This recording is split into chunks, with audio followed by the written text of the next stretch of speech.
Hey, we can talk. All right. Call is done.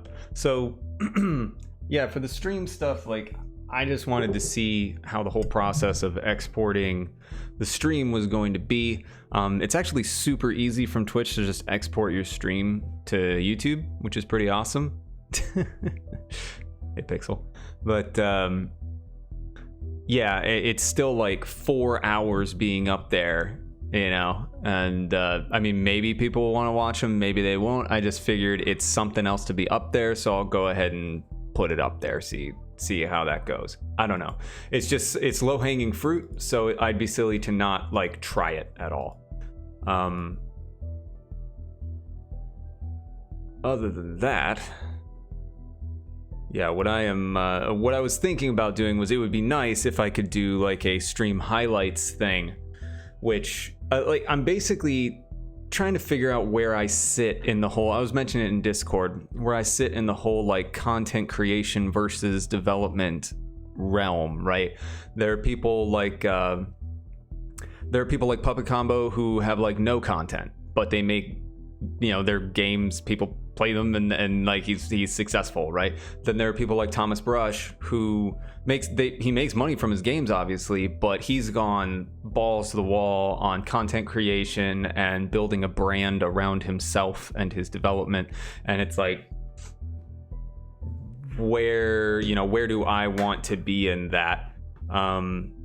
Because it's like, I think you gotta have stuff first, you gotta have games that you can kind of stand on and market and build a following around. I'm trying to analyze those things, because for like Thomas Brush, he did Pinstripe first, which I believe got Kickstarter backing. No, maybe it didn't. Maybe it did. No, it did.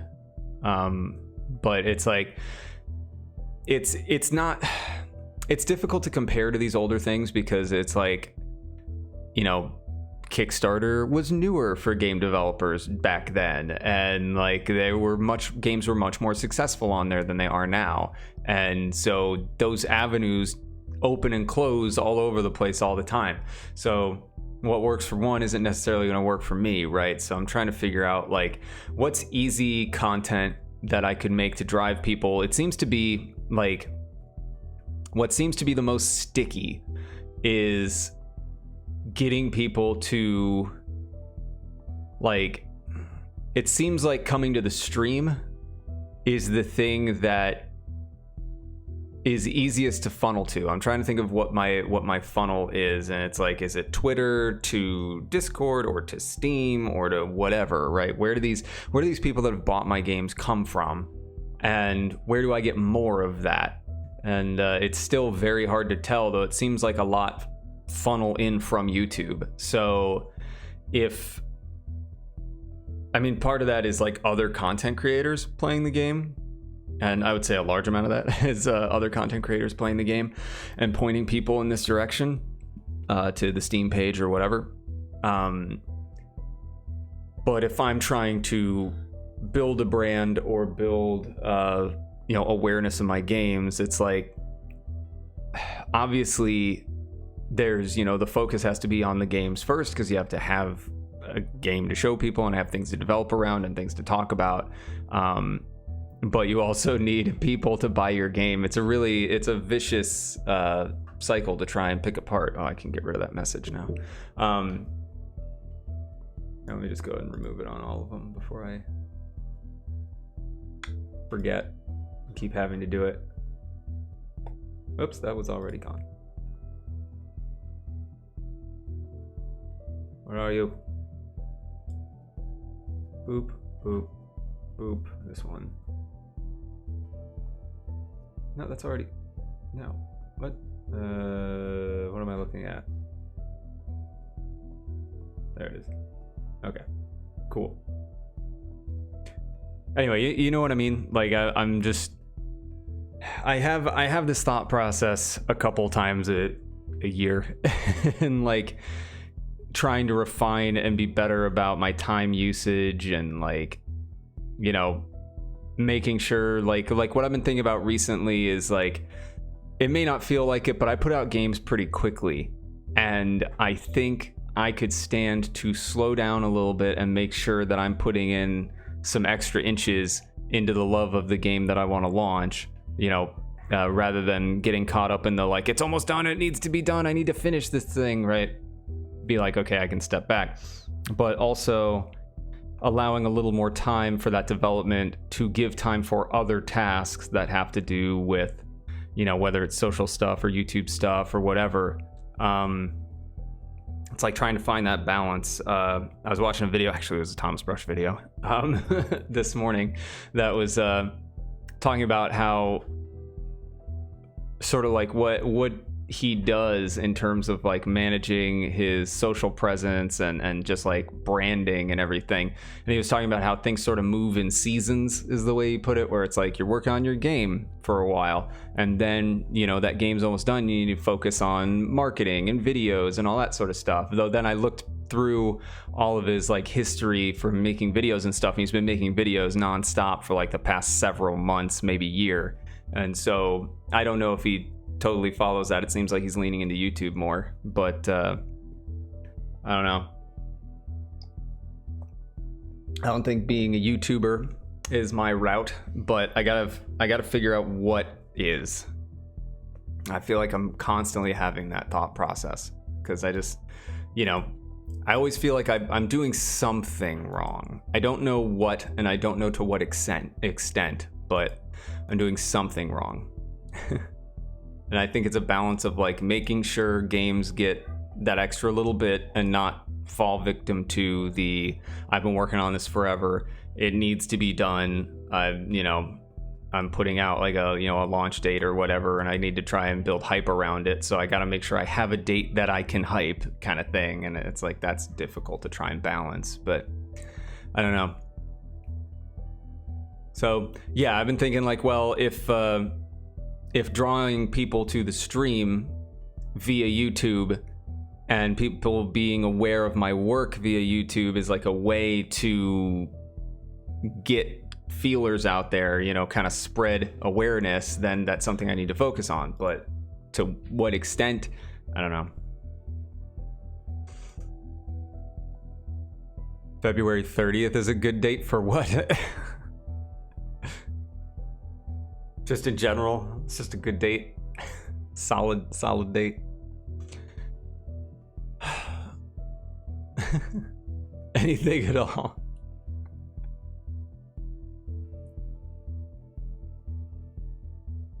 All right, so anyway, all that stuff aside, what I needed to do for placing markers here is I need to be aware of which markings are available and which markings are not. So should I have a list then? Hey Slimbo, sorry to hear that. I hope it turns around relatively quickly. Maybe everybody's just feeling a little down. So, let's see. If I have a list of body markings, I can fill it up. Well, no, because I need the actual values here. Maybe I'll make these a bool array. So it's just like, is something there or something not there? Oh, but I need to know what's there. Damn it. Oh, lordy Lou. Trying to figure out how I want to randomize all these markings. Because right now, I just go straight down the markings, the available markings on where is that? Okay, these are the ones that need to be placed. Okay, so out of the markings, if my ID, which is the number value, equals that one, then that's the one I instantiate. But then I need to know, okay, that slot is being used. So that's marking locations. Ooh, wait, Body Runner has marking locations. Okay. So that means, let's take a look at the Body Runner then.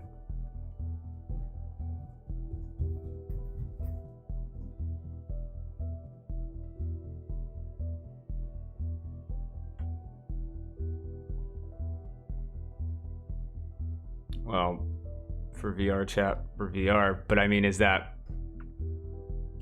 necessary to live? Let's see. I've got these locations. Oh boy. All right. What I need to record is which here for the marking locations. It's like, know that the head is 0, 1, 2. I guess I'm choosing at random, so it doesn't really matter. I'm just saving which ones. So I do have out of 15. Now,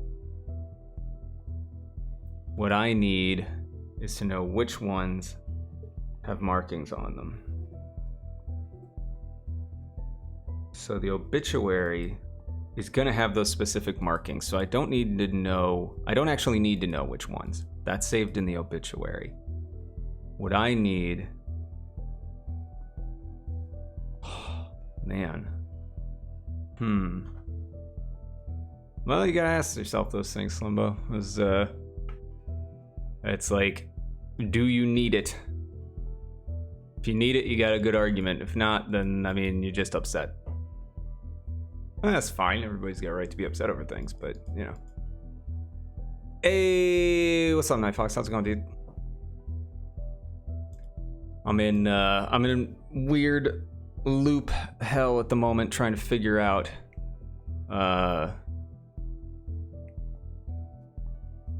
how I'm gonna step through all these things. Basically, I've got 3 different story blocks. I'm gonna do the same thing for each of these. I mean, first of all, these are gonna be the same loops. It's gonna be story block 1, 2, and so so I've got haunt obituary, but then I have haunt block 1, haunt block 2, haunt block 1, haunt block 2, haunt block 2, haunt block 2, and then that's gonna be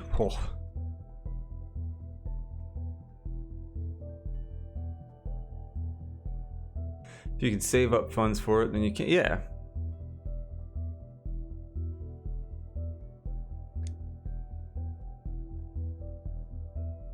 I'm saving money to finance my apartment. Yeah. Yup. Life is a butt. Pro tip. Life's a butt. All right. So we've got the obituary for body ID. Okay, so it's not obituary anymore. It'll be as much as I did rename it. Nice, good for me. Story block 1, story block 2. Obituary, this can be story block 2. Story block 2 for the body ID. Markings.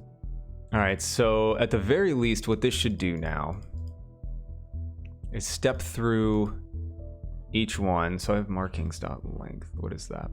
Oh, just all the markings in general.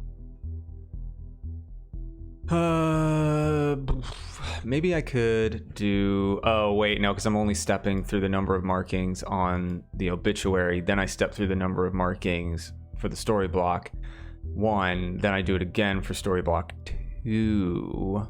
Okay. It doesn't sound like she's treating you like crap, Slimbo. It sounds like she doesn't want to buy you a CPU to play VR chat. That's all. I understand being upset, but I wouldn't throw it in treating you like crap territory. Unless there's a bunch more I don't know, and I don't want to make assumptions, so.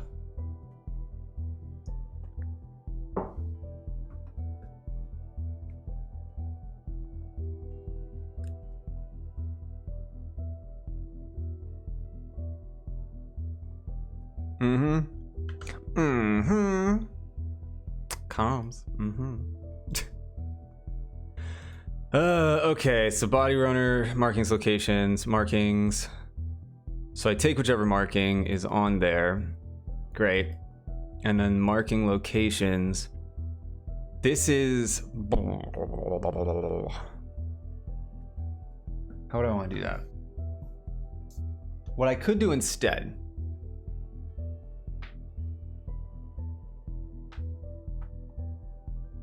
No. I was thinking I could write like, you know, police report of like, you know, had some tattoo on their neck, and then I always just use the neck location. But I'd rather be like, have X marking on them, you know, not specific to where, and then the player has to search the body, you know? That's true. I've made tons of money from that. That's correct.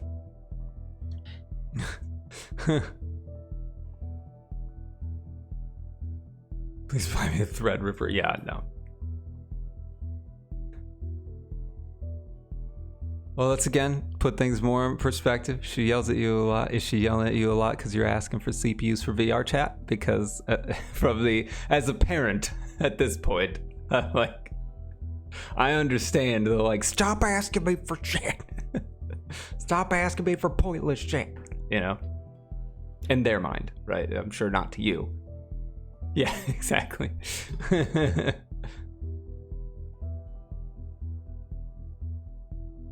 Let's see.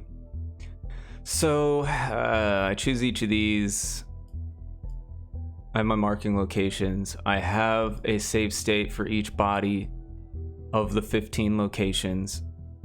I don't need to know which. I'd need two different functions, basically. I'm gonna need a place markings function for building initially like this, and a place markings function for loading, because it's gonna have to like read and be like, hey, where am I going, you know, and replace. Basically, it would step through each one, but instead of body runner marking location, it would be somewhere else. Ooh, but that wouldn't say. Dadgummit.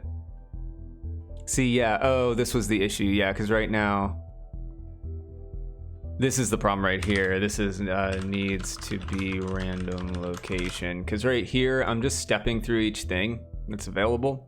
But once I instantiate, this may actually be okay. Because what I might be able to do is be like, you know, if loading place in certain spot, else do this dealy dally right here. Yes, it is.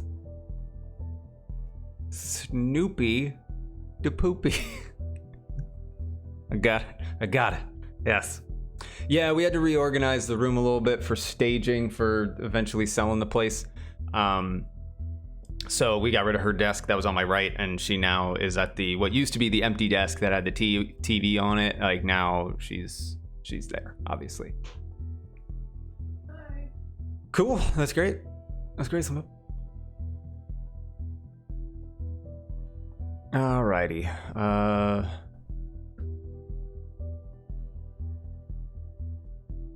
So for each of these, I'm trying to figure out what's gonna be the best way to do this, and if I could avoid doing all this junk right here. I mean, I am stepping through 3 different story blocks, so I have to.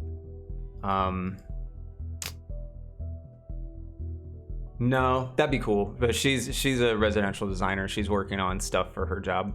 That's actually how we live, because I don't make any money. I make no money. It's shameful. I don't make very much money. Financially, the mighty have fallen, but other than that, things are going great. In Rhino, my friend is an architect major. I don't think, do you work in Rhino anymore? I worked in Rhino in college. She used to in college, but not anymore. But now I work in SketchUp. Now she works in SketchUp. You probably heard all that. I don't know. I keep saying it again. All right, so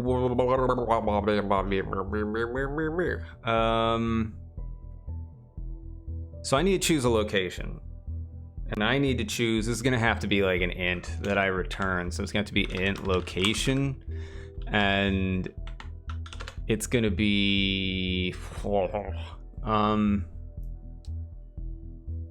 depending on the body. I guess I'll need the body ID. Hey, Z, thank you. NAMTAB in background with woman. You go straight to jail, wink in the face. Lol. Yeah, well, the Nam tab had to come down because it didn't quite fit with the whole like staging your house for so generic people like your generic house.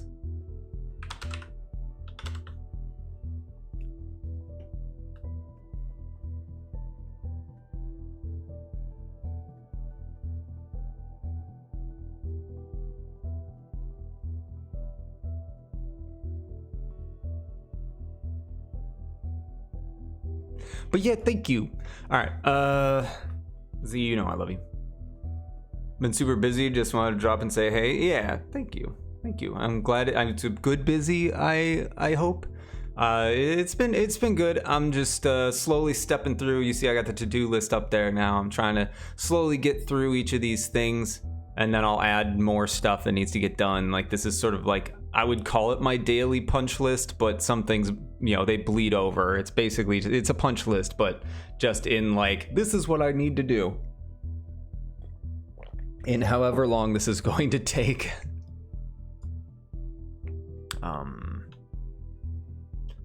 Body location, we'll call it mark location. All right, so then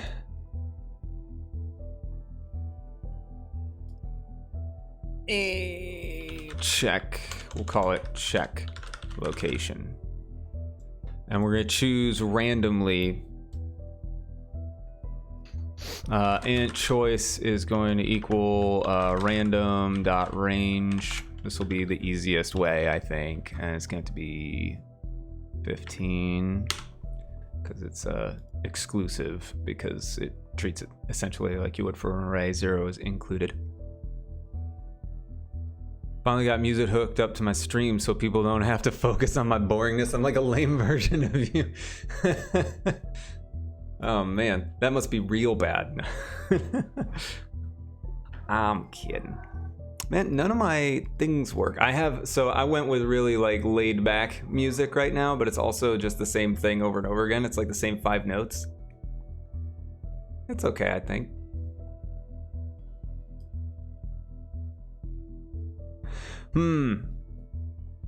Anyway, so we're gonna choose one of these. And then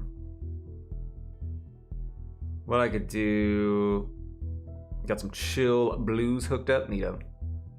Ooh, you know what'd be weird is like if randomly it's just like, oh, all those important markings are gonna go on their face. Ugh. Like, what if it goes through one block and it's like, I have an important marking. You know, I got a tattoo. Put it on their face. The next block, it's like, I also have a tattoo. There's an available slot on the face I chose randomly. Put it on the face, right? And suddenly their face just has like tons of tattoos and markings. It's like, here's a tattoo, here's 666 carved into their skin, and then here's a burn mark in the shape of a pentagram all over their face. It's like, that becomes a little obvious, so, yeah, it's mainly like, this is just fill the air. I hate going to a stream and it's just like, in some, you know, in the background. Every now and then you hear like,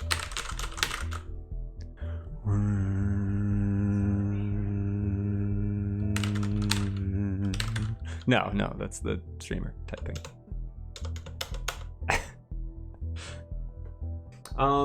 Stumpy, I've been building a corpse generator, and it builds pretty well. It pulls from a bunch of different scriptable objects and will create story and do all sorts of neat things. What I'm doing now, though, is I want to have markings that can be on the bodies that you need to identify, because that's one thing you do as a mortician, is you check vitals, you look at the body for any special markings or damage or anything like. Yeah. You make sure they're not dead. You just want to make sure they are dead? Well, you make sure they are dead, I mean, yeah. Make sure they're not dead before you fill them up with liquid. But, yeah. It's a holdover from ages ago, but it's still valid. It's weird that it's still valid, but there's a chance that someone could be in some weird coma or something. You never know, and then it's like, oh, this one's actually still alive. That medical condition that causes you to look like you're dead Mm-hmm. for like a couple hours. Yeah. People that wake up in the morgue all the time. It's called being a parent. Yeah. So, yeah, but at this point, like, I've got these markings that I want to put on the body, and it'll just be things like it's a mole or a bruise or whatever, right? Or nothing. But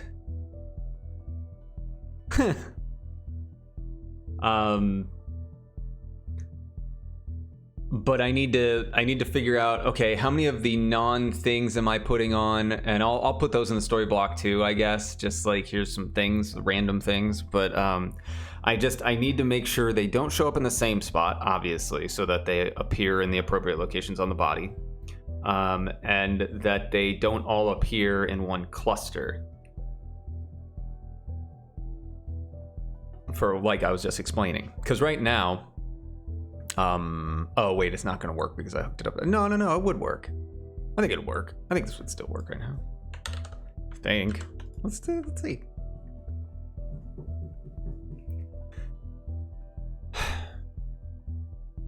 The alternative, and it may just be the way I should go, because it's simplified, and maybe people won't notice or care because it'll be mix and matched, but like, yeah, okay. So if I turn this on here, so can I? Yeah. So if I go to here to inspect, I can like inspect these objects and click the face. Okay, that's recorded.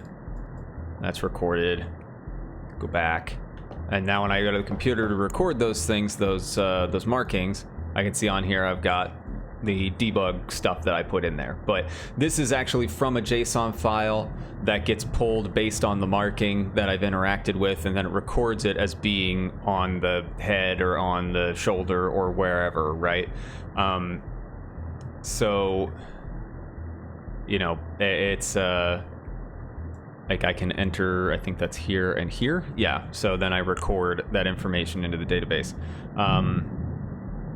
So I'm trying to do is make sure that those, like, if I want to make sure that that's not going to be the mark of the beast and then a different mark of the beast on the exact same locations, right? And like I said, I can pretty much do a return integer deal where it's like I make sure I don't choose the same number, and that's fine.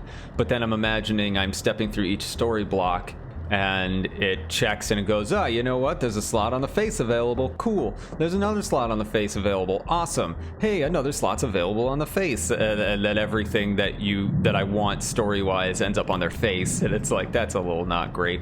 So I'm thinking maybe what I'll do, it's a little more hard-coded, but it gives me control, and I can kind of make a more specialty written obituary, I guess, where I can be like, they have a, such and such a mark. Ooh, but I choose randomly right now. Oh, man. No, I don't. Yes. No. Do I? No. Hold on. God, this is the problem with these large-ass systems when I try to get back into them. Okay, so this is Sphery Boy, and it's got Mark Sphere is the name of this ID. So it's got an ID, and then I believe in the story blocks, scripts, profile objects, story objects, obituary, hunt obituary 1. I've got markings 1 and 0, so that gives me, oh yeah, I put them in the Ugh, gross. Really? That's what I did? Oh, man. I mean, I see what I did here. I, like, put them in an array, probably in the profile manager, if I had to guess. Yeah, and then I gave the number as its ID. I guess that's not terrible. Like, I can look at the array and be like, okay, this is, I have this marking and this marking showing up on the body. that have to do with the obituary. But then I need location. Give me motivation advice for working on a game a few hours straight. Spent 3 hours yesterday. I don't know. I mean, I can't bestow motivation upon you. I mean, I've mentioned this stuff before. You got to do baby steps. If you're doing the same thing that you've done in the past, where you just start a whole project and then you become overwhelmed and don't want to move forward, you're not going to go anywhere. You got to just break it down into small goals. If you want to have a whole project, that's fine, but break it down into small goals. Forget everything else. Pick out one thing you want to achieve. If it's just walking around, doesn't matter. Pick out that one thing, get that done. And once you finish that, that'll feel good. And then you'll want to make more.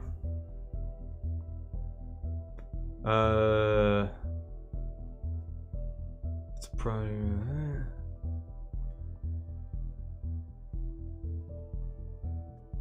I would say schedule. That's what I always come back to. If I start to feel like I'm floating a little far, also Hayes asked, if I'm floating a little far out in the ocean, I go, okay, something's off on my schedule. I'm either not following something or it needs to be updated with new goals. Because, I'm just not meeting them anymore, or I've already met them and now I need bigger goals or something, right? You need something to hold yourself to.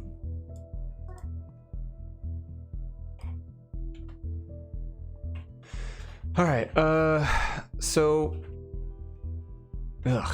man, this sucks big booty. I don't think I should be doing it this way, which sucks because I wrote all of this stuff and I'm gonna have to redo it. Right now I step through each marking that is required of that particular story block, and that's cool. It's cool and all. And then whichever one I need, I place it in a specific location. So what I could do, I guess, I could build like do I have my story block thing up? Let me see. Subkey replacement data, that's for the text.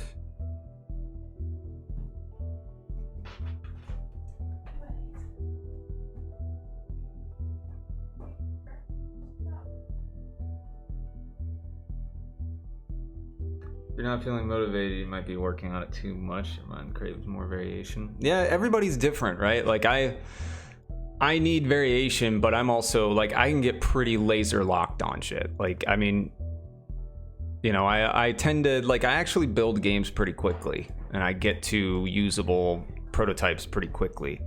And I can drive on things for a while. That's not to say I don't hit something and go, oh my God, where am I supposed to go now? Like, it happens to everybody, right? So, okay, I see. I was gonna put it on the body before. I was gonna put it on the story block. Okay. I'm gonna just pretend it doesn't exist. And I'm gonna rewrite this system down and how I would like this to work for placing markings. So, I guess what I would want, I mean, I could group locations into, let's see, I've got markings, right? Yeah. Those are just the specific markings. What am I stepping through? Marking locations on the body runner. Okay, so what I could do is I could make, instead of just regular marking locations, I could have like an array of head mark locations, arm marking locations, and just be like, do I have a major, I would have to have the concept of major markings, like story related markings versus miscellaneous markings.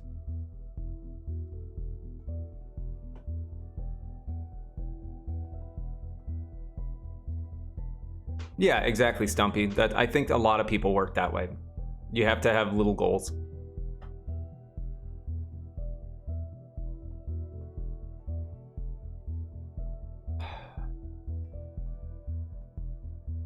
Dude, Divine, here's what you do, man. You put a slit in the top of that thing, wrap it in a wet paper towel, throw that in the microwave for like, I think it's like 6 minutes, something like that. Then boom, Baked potato.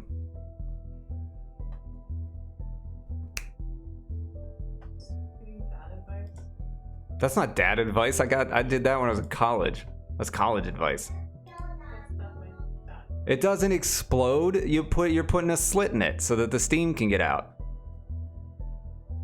That's what we did at Wendy's. See? Good enough for Wendy's, good enough for you. You're welcome.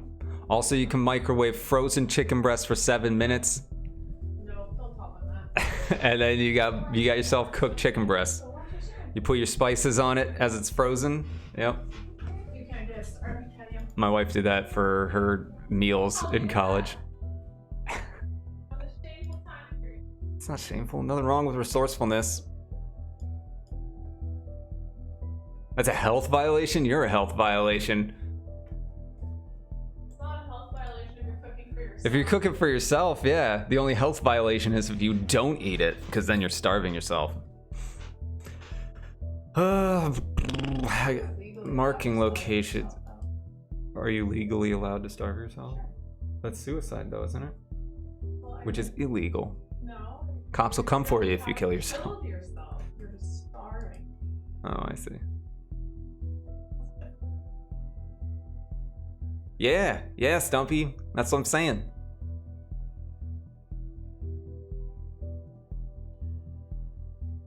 So is it illegal if you can't afford food? I don't know, but sounds like something like that is close to existing. I don't know. Time to try. Yeah. Go do it. You're doing the potato. You're gonna have yourself a delicious time. I think it's 6 minutes. You may need to go longer. I'm not sure. Hold on. It's been a very long time since I did that.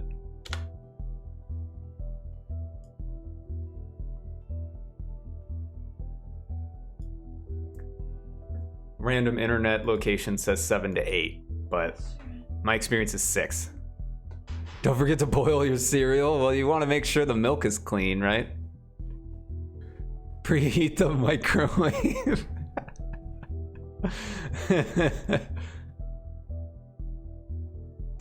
Ugh, okay. So I'm gonna start over from this. Basically,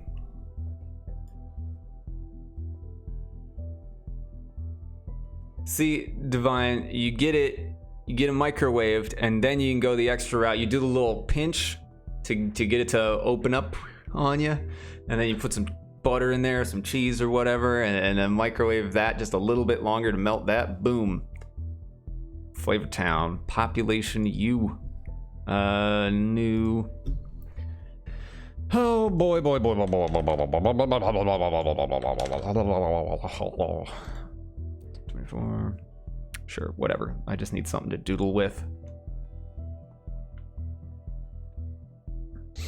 I don't know what sort of explosive starches you're working with, but I think a potato will be just fine. All right. Why is this not going to black? Why is this happening? There we go.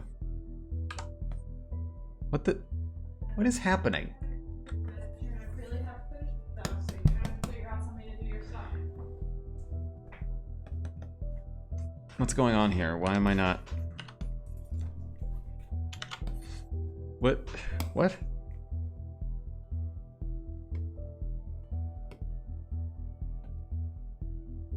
Can I do like a? Okay, there's that. All right. Well, that's weird that was happening that way. All I'm trying to do is have something to doodle with. This is why I need something that's super light that I can just doodle with, so I'm not just writing in a... Yeah, exactly. Exactly. All right, so I have the body. I'm gonna go a little smaller there. And it's got 15 spots. Cool, whatever. MS Paint, gross. Like paper? Well, the thing is that if I do paper, then you're just watching me like this and you're not seeing anything. So, then I got story blocks. I got 3 story blocks. So,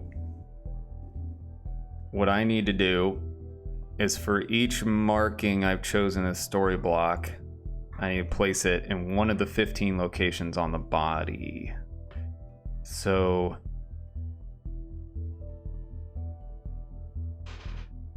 I guess what I would have...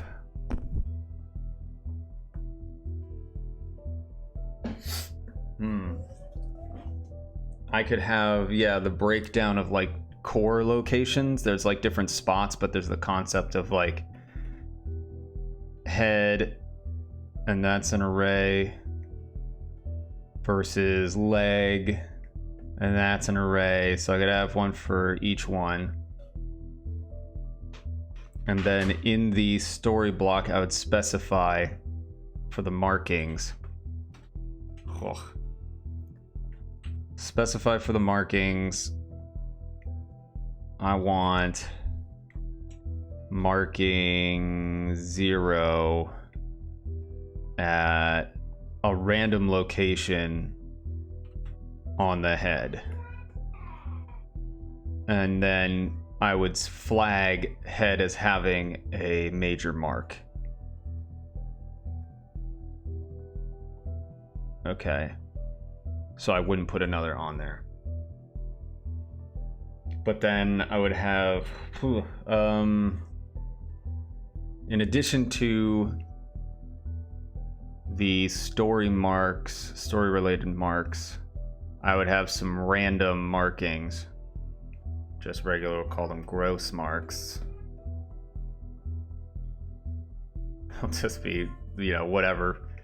Bruises or cuts or whatever. I'll choose some of those at random too. I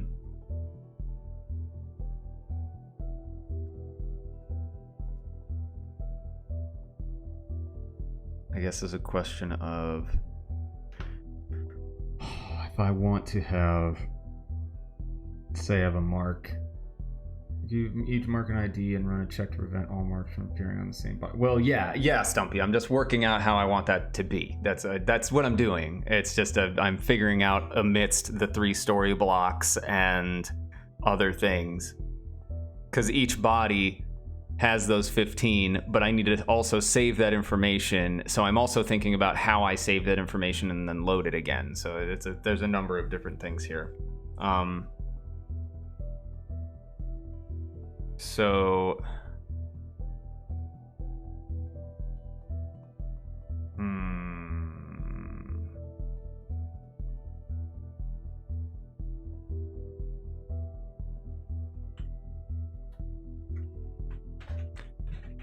because I'm also reaching a little further ahead and imagining how I would want to write these story blocks. And be like, you know, they've got a matching mark on their head and their hand, right? And so then I would need to be like, okay, somewhere on their arm, they're gonna have one mark, and they're gonna have another mark on their head, and that has to be on the story, that single story block, and then I have to make sure those don't get used elsewhere. Then I have weird issues of like, if I choose, if it randomly chooses one story block that has a mark on the head, and then another story block that has a mark on the head. Man. Maybe I should just hard code this, like in terms of like, it'll just go with the story.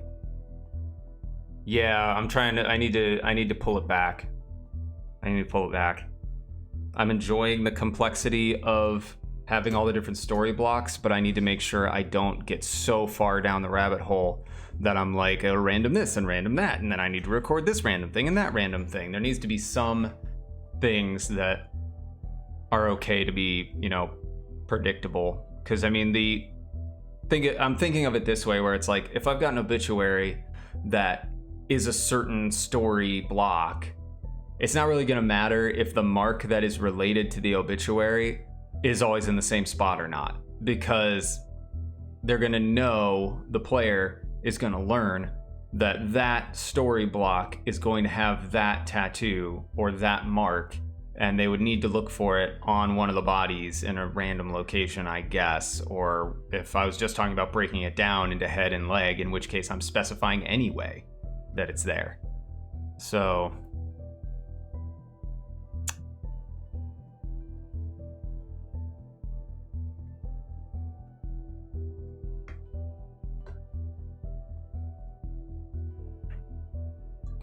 Marking locations.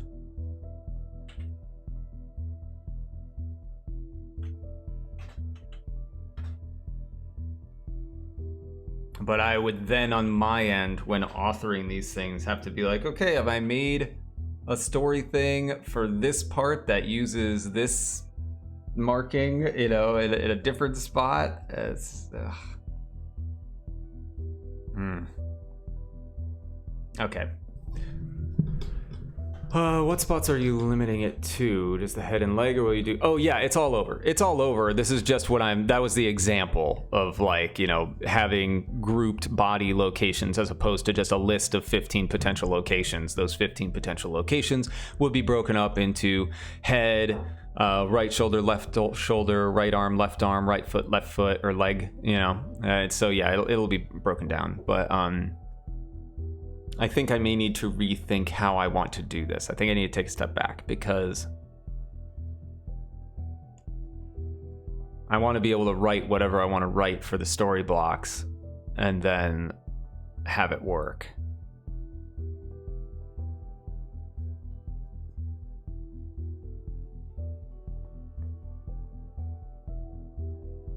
So maybe,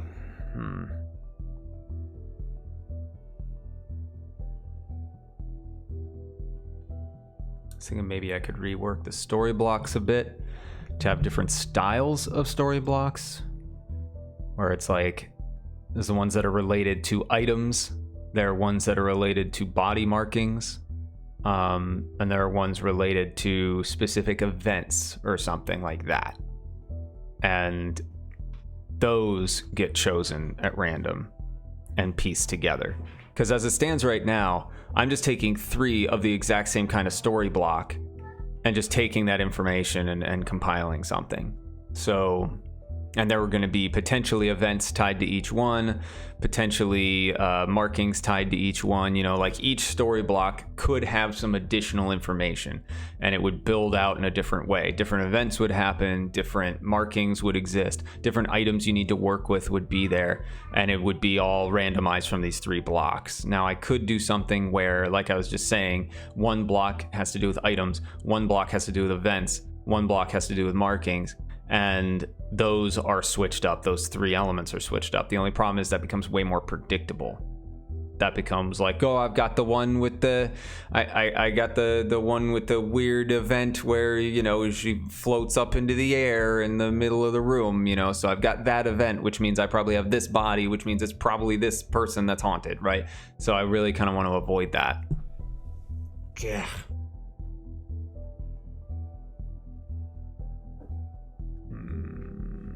So that's a tick in the favor of randomizing from each block, because then you're going to get different events, different things. I mean, I don't mind spending a bunch of time on this, because this is the core of what's going to make the game different each playthrough. I just want to make sure I'm going about this the right way.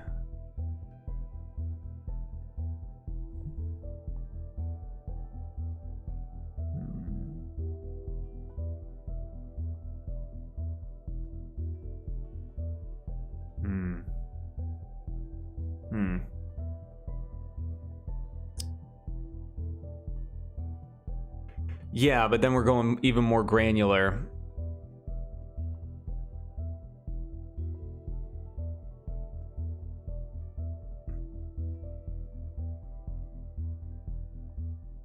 Let's see.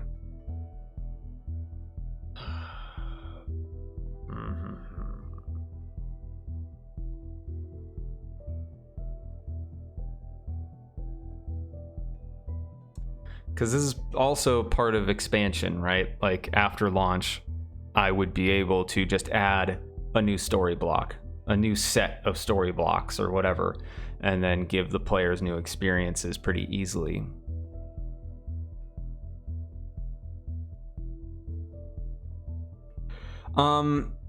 In some cases, Snoopy, it's... But really, if I don't build for something that has what I have in mind for the game, I'm going to be working against myself to some degree, right? And so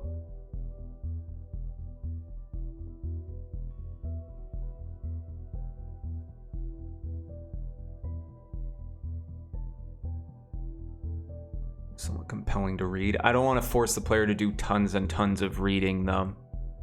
People hate reading. There will be stuff you read, but I also, one of my goals after all this junk is figured out is I want to take a look at everything. Once all of it's kind of working together, I want to see how I can potentially deliver that without having to read anything. I mean, not anything, but you know what I mean? Like kind of make sure I'm communicating things in a way that someone who didn't bother to read it all might be able to grasp what's going on still. But someone who reads would have a much better chance of figuring stuff out. Anyway, we're getting way far down here.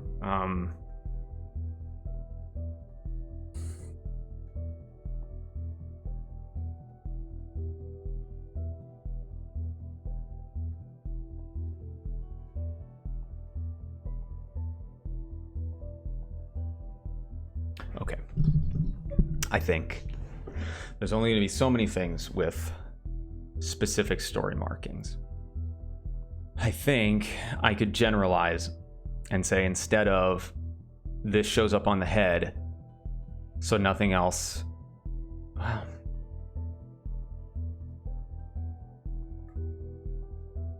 I let the program decide which chunk it shows up in. And I would be like, okay, I'm a story mark. And I want to show up on the head, right? And then story block 2 comes along and is like, hey, I got a story mark too. Isn't that crazy? I also want to show up on the head. And I'd say, oh, nope, can't do that. Nope, can't show up on the head. And I'm like, okay, well then I guess I'll show up on the leg, right? So then it's like, I'll be a leg guy, right? And then story block 3 comes along. And it's like, I don't have a story mark. It's like, okay, cool. So now our head and leg, or maybe we've got head and shoulder, or whatever, right?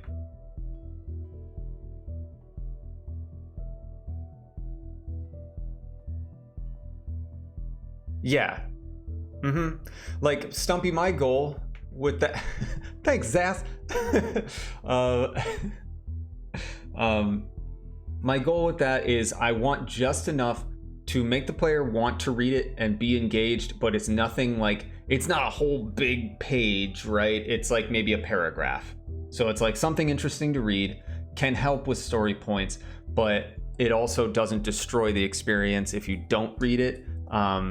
It's just I want people to want to, and it's just enough to keep them occupied for longer, so that other spooky things can happen and stuff like that, right? So there's a lot of reasons behind each thing that I'm doing, which is why these systems are taking a while for me to figure out. I'm getting like a system online every couple days because I'm trying to like, make sure they hit the things that I need. So anyway, we are going to have these different arrays of locations on the body runner. So this would be on the body runner, these different locations. Cool. Doesn't look like an R there. Now out of that,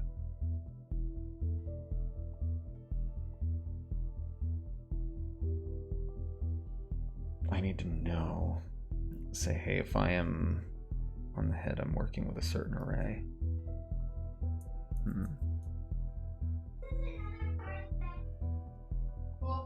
We finally tuned a self-conducting orchestra. No. Okay, cool. Sharon. If we're not stopping you, if we're not actively stopping you, you can keep watching it, child.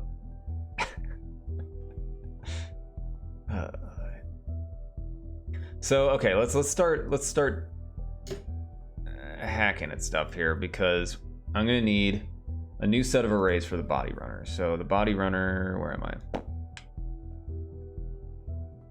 Oh, I'm in the body runner. I got marking locations. This is gonna be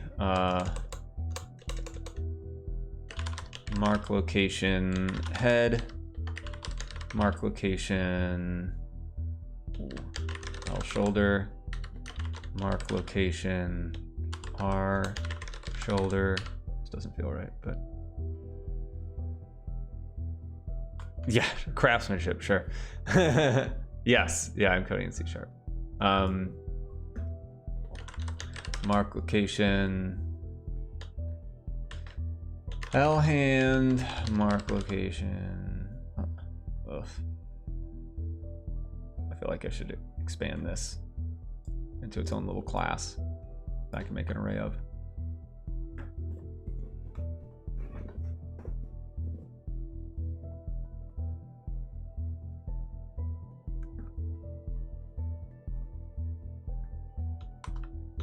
And I gotta do something, otherwise I'm just sitting here. Mark location L leg, mark location R leg. Okay.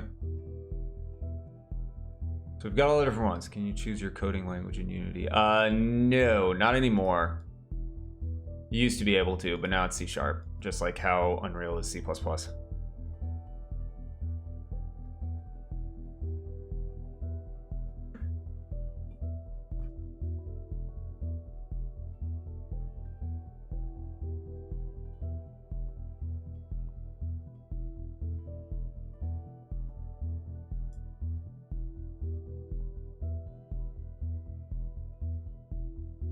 Okay, so Body Runner has each of these locations now.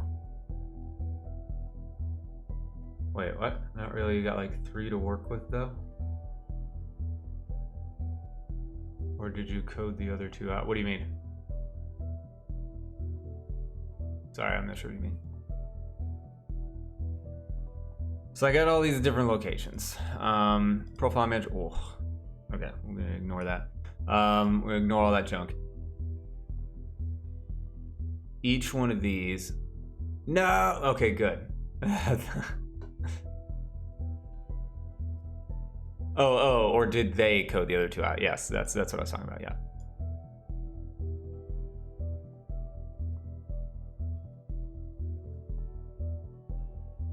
What I could do is have something on the Body Runner, I guess, since I have to pass that through, where I could just instantiate on here. Like, it doesn't really matter. I'm just taking the transform.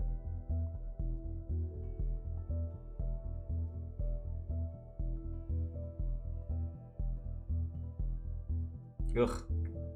Is working in all 3? Gross. Sounds awful. Place markings. So, once I get that, I've got all the different locations now. And so now on the, where am I? Story block, I need this. So I'm gonna have like, if I have markings, I'm gonna have an array of markings. See, I was about to do it here too, but.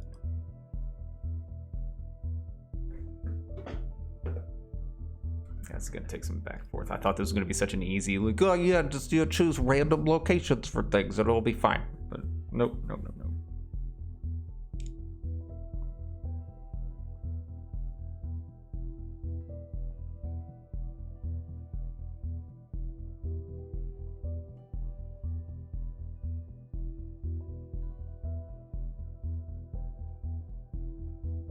I could still do random, but I would just have to check each array and be like, okay, I'm checking the head. Nope, can't do it there. I'm checking shoulder. Nope, can't do it there. I'm checking the leg. Okay, yeah, I can do it there. You know? If I want to have like a bool that triggers, that's like, I've already got something on my head, so why don't you go somewhere else?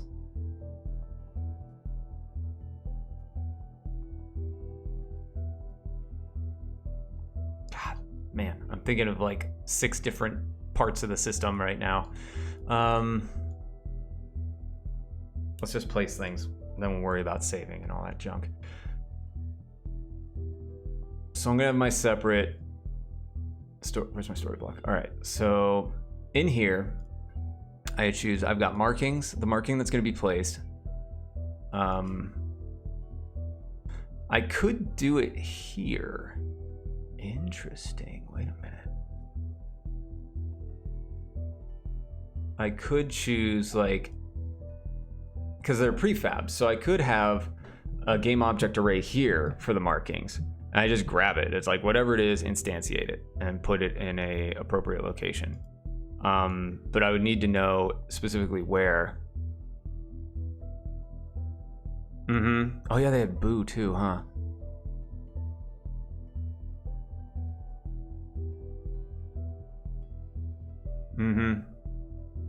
Gross.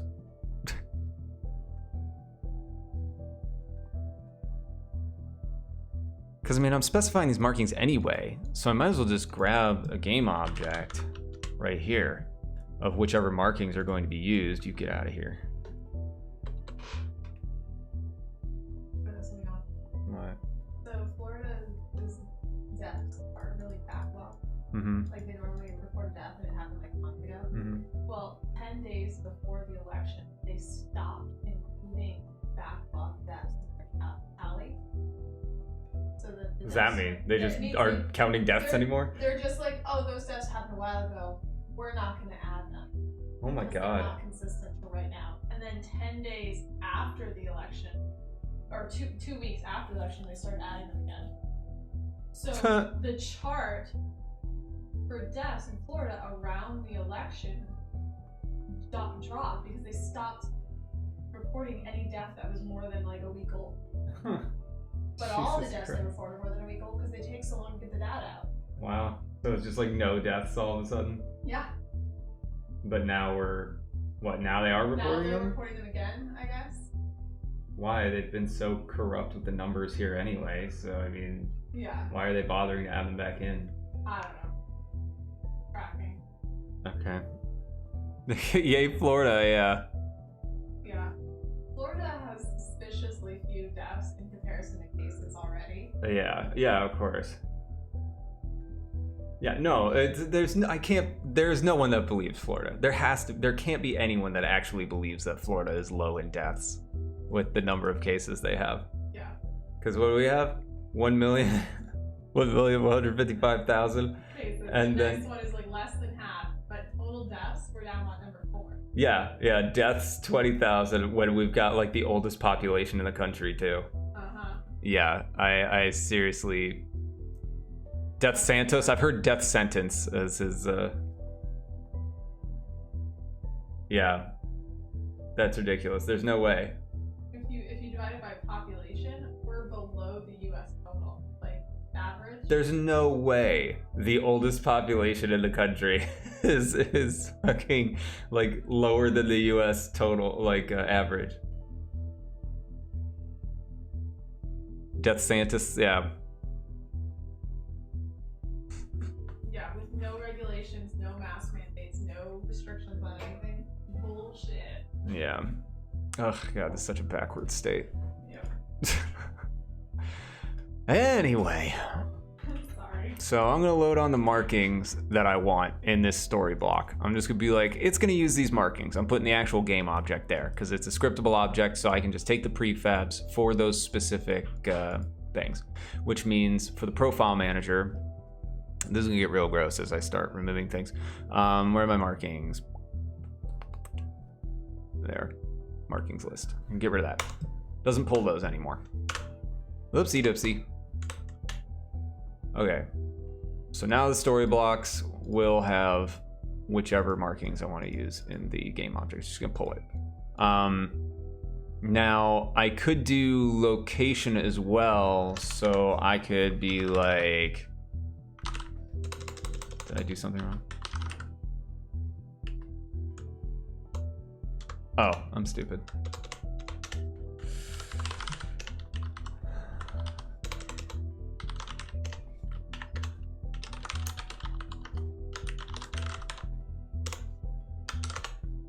And then this would become a public game object marking, and then it would be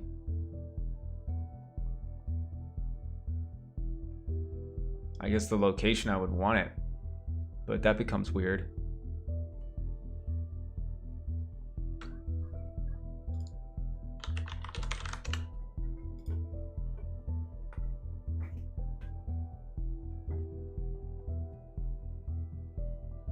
Oh, but I wanted it to be random, so it doesn't fucking matter anyway. God damn it.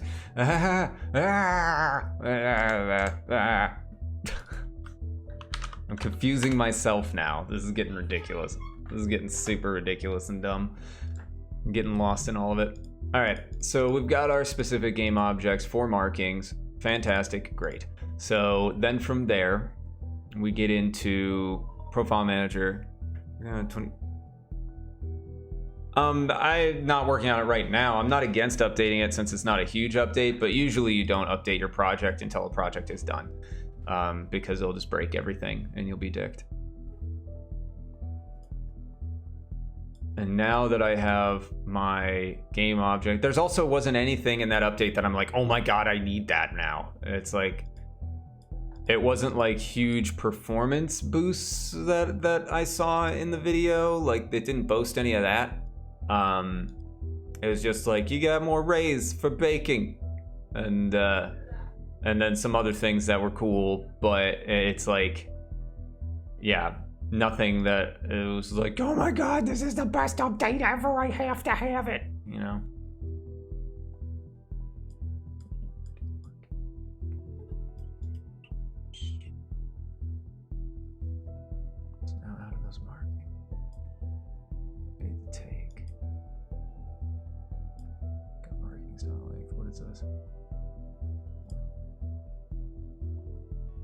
Out of which one? Okay, so what I need to do now, this shortens this, which is good. So I go through the obituary, body ID, and that's this guy, markings.length. So for the number of those markings, I don't actually, because I just get the game object directly now. I get obituary dot markings, instantiate that markings dot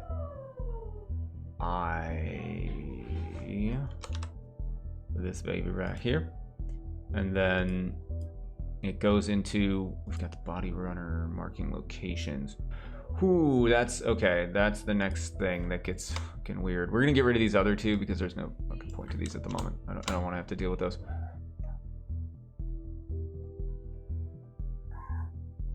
Yeah, new icon. Yeah. Oh, C# 8. Yeah.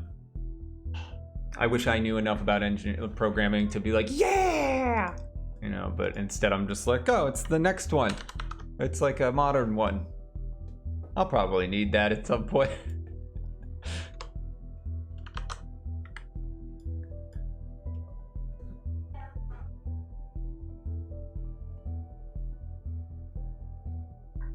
I mean, try Unreal. I'm pretty sure you're probably gonna have the same issues. Unreal takes even longer to build.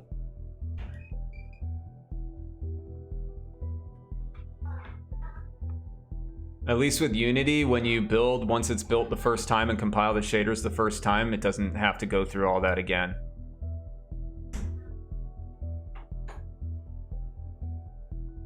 All right, so now we're gonna run through this exact same shit here. Whatever. I don't want to look at you. In fact, here's what's gonna happen. There. No. Because I still want to minimize you. Haha! Go away. No, I don't get that error, and I get to build this out. All right, so now we can choose specifically for each of the ones that are on that game object. So we take the obituary, whichever marking is next, we place it in a location. So what I'm gonna have to do is choose a location at random, like a group, which means I need like an array of an array. So I could just be like, okay, this is a, what do I have on here? Because I have the actual thing itself, so I need the actual locations that are gonna be on the body runner. They're on the body runner, is this shit. So on the body runner, we got these mofos right here.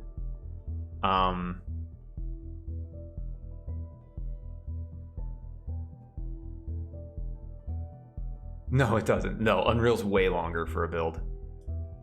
So, I could put a numeric value to these as a separate dilly-dally. I could make... jagged arrays don't let me do two different values, right? So, I mean... I can't do a dictionary. That's dumb. Because I need these. I mean, I could do...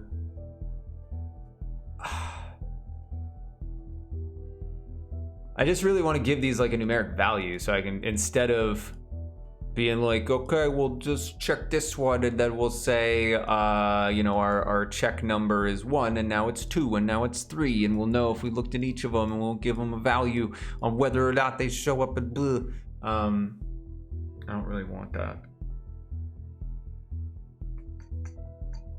Now I could go back to what I had done for actual placement, I guess. The locations. And say, check 0 through this, check this through that. And if it's on any of those, skip to the next ones. If it's on any of those, skip to the next ones. Yes, there is that. Limbo.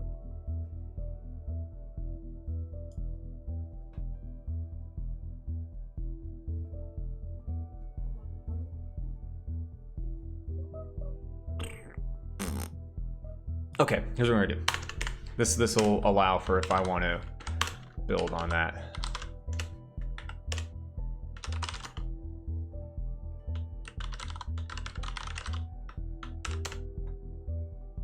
Whoopsie doopsie. And we're gonna have a public string, which is gonna be ID. Transform array. And that's gonna be markers there. And then we're gonna make a marker locations array. Markings. Boom skis. All right. So now what'll happen is in here, and my marker locations, I'll be like, this is a shoulder. And then it'll be, you know, the markers in the shoulder. I mean, I could do just an int, I guess, if I wanted to save the time. Okay. That way I'm just checking it's a number. Give a numeric value to each thing. No, it needs the build into, it needs it there because it checks all the metadata tied to everything, and that's how it like makes sure it's only using specific things that are being used in the game. Yeah. All right, so now I've got my array in the body runner of marking locations, so I can specify what that's going to be. When I build out the story block, I've got the markings that I'm going to instantiate. And then in here, I'm going to choose whichever marker is next. And then I'm going to go to the body runner and I'm going to go to, oh, son of a bitch.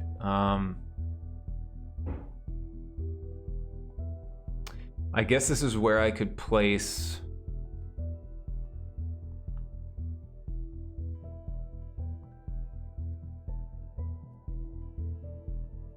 Choose at random, I guess. I gotta stop thinking about saving. I keep thinking, I'm like, well, wait a minute, how am I gonna save that information? It's like, no, I just gotta get it fucking working. And then I will worry about saving. So we've got our markings, and we choose whichever one is first in the listicle. And that's in the story block. So yeah, whichever one. So if it's like sphere first and then a cube, then first we got our sphere and we try to place it somewhere and we go where? Body locations, what I could do is on the body runner, I could probably have something where I have a function here that I could activate. Meh. This is a big old meh. All right.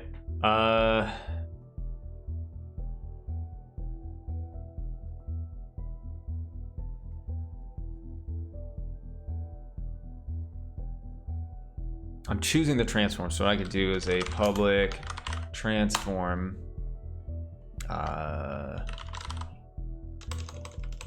set mark, and then I'm going to check.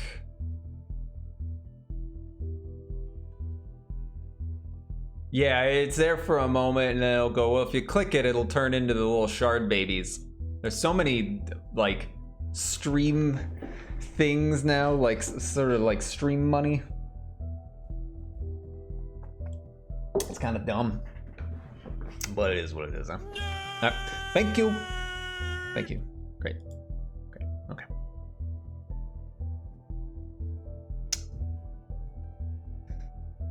So our marker locations, we get the ID.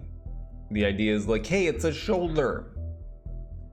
And I check for each of those.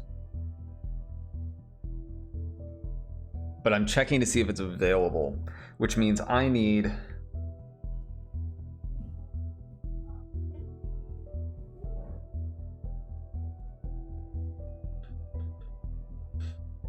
okay. I think what I need to do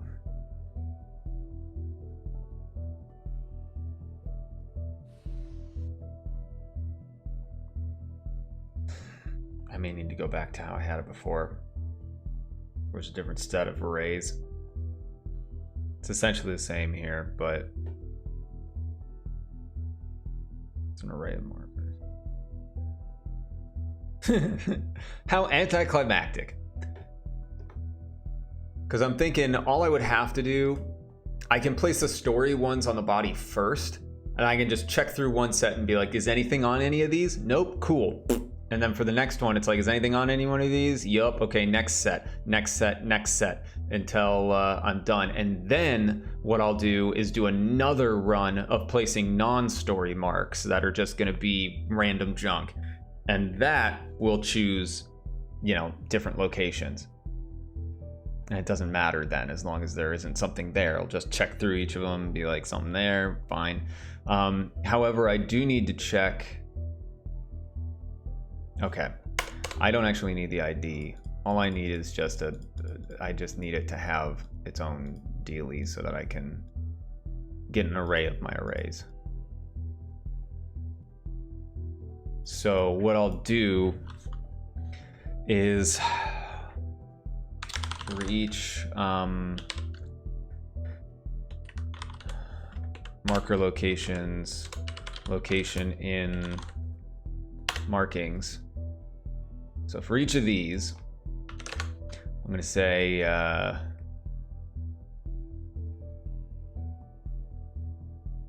then need to step through the array within that.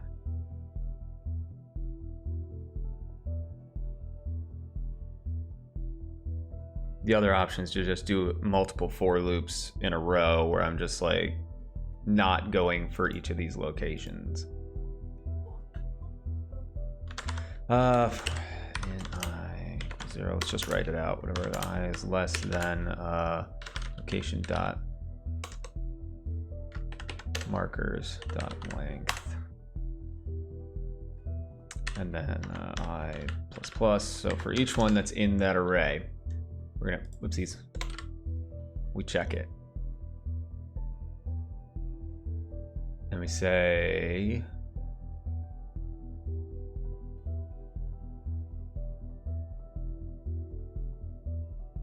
oh, I'm gonna do a step with that too. Because I'm checking to see if any of those are open first.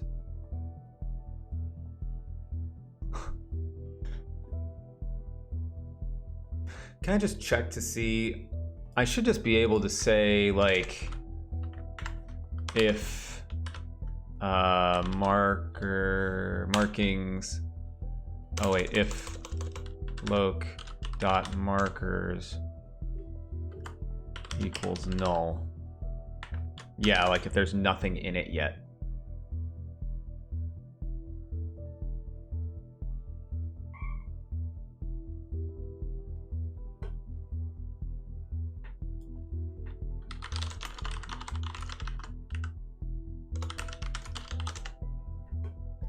I think.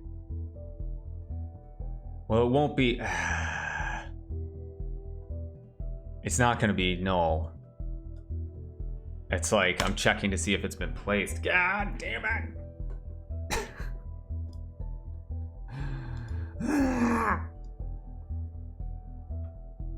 Because they're gonna have, it's gonna be full of transforms, each of them. What I'm doing is checking to see if I have placed anything in there.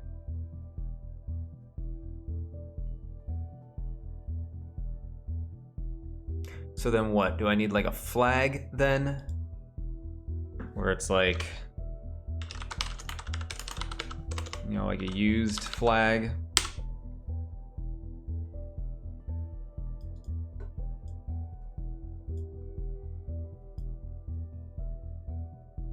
Say if loc dot. Oh my god, my fingers. Usued. Oops.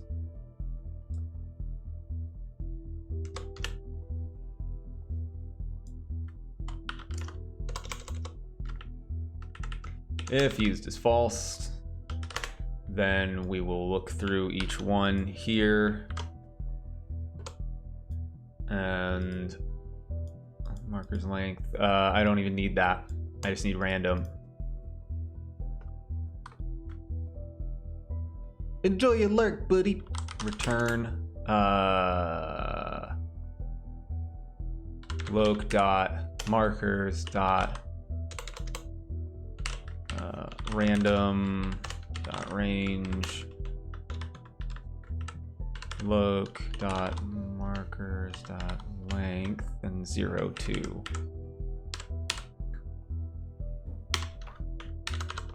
There. So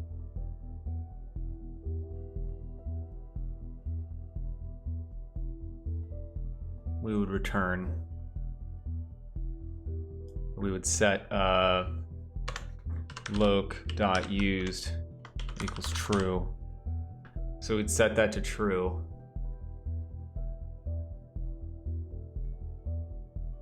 What sucks is I need to return null. There's nothing there. So what I do when I set a mark, I'm getting a transform to use, to place. So I'm going to look through each of my available marking locations. And if it hasn't been used, then I will return a random marker from there and flag it as having been used. And that would keep me from doing it again. Now, the thing about that is I will always be checking the head first.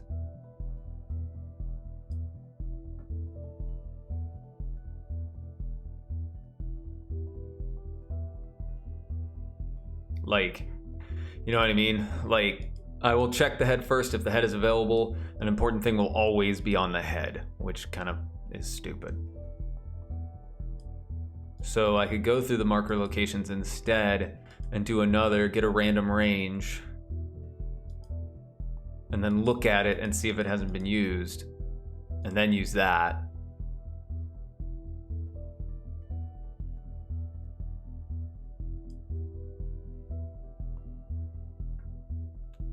And if it has been, then I run it again, I guess.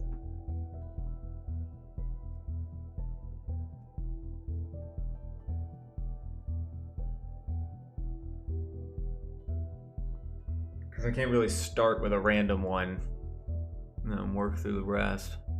I mean, I could write some weird voodoo for that, but it's not really a good idea. Ugh.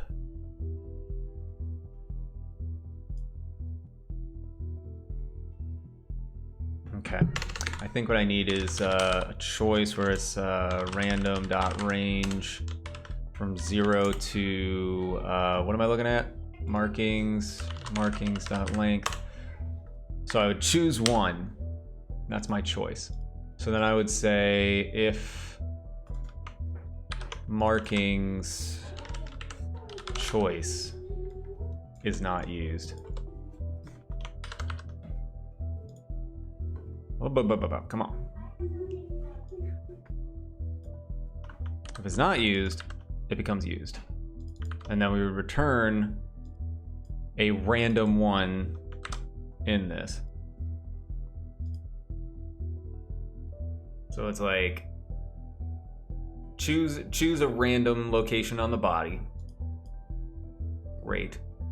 And then once we've chosen that, we check to see if it's been used. If it has not been used, we go ahead and mark it as used, and we return a random transform to place. Otherwise, we would need to run set mark again.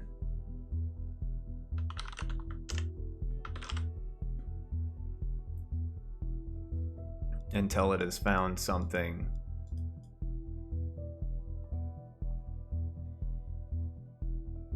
And then I would need to return. Oh, bleh.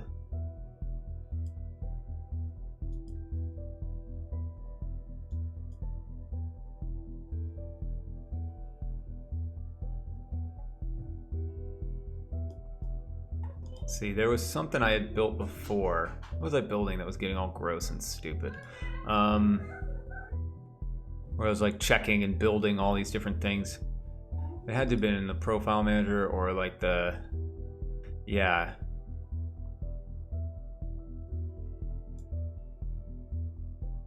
So we choose a story block. So we're best friends for now. Each. Hey, beer chug. Thank you very much for the follow. Appreciate you. So.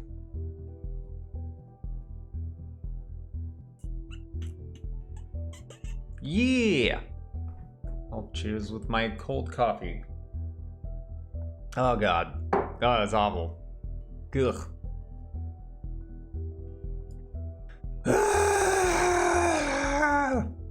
Never mind me, I'm just slowly going insane.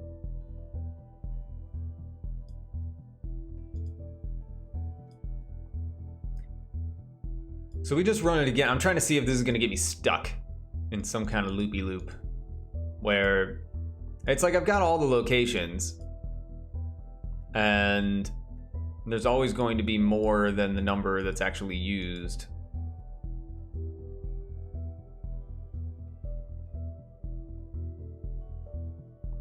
I just don't want to get stuck.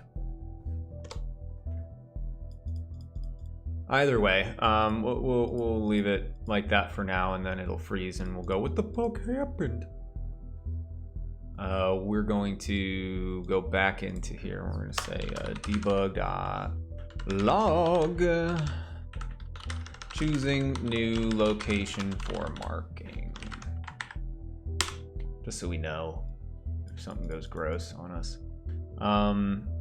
Story block has its markings. Profile manager, we're going to go into here and we're going to choose body runner.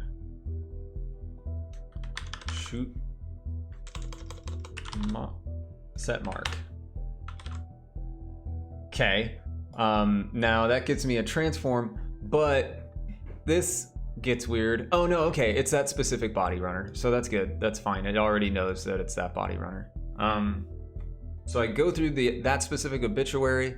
Each marking that is on it, I find a location for it. So I go, hey dude, check all your locations. Is anything available? And it's like, yeah dude, you can instantiate at me. Neat. Otherwise, we'll go back. Otherwise, it'll just run it again until it can find a transform that it can use. So that's neat. Then I look like a Steve or a Brian. Well, I'm a Brian and my brother's name is Steve, so you've done it.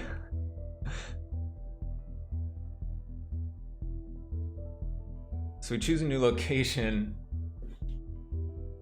for the marking. If we don't get it, I mean, this makes sense to me. It checks to see if it's been used. If it has been used, we just run it again.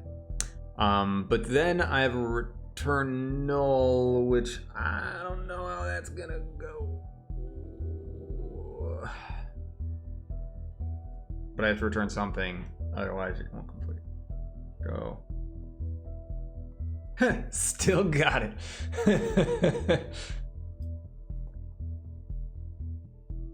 I used to be a name guesser in my heyday. Step right up, guess your name for 30 cents. 30 cents was a lot, actually, back then for that stuff. 5 cents. 5 cents and all. That still got you like a movie and a candy bar. Man, we money doesn't do very much now. We have a lot of it. I'll give you a penny. You give me a penny.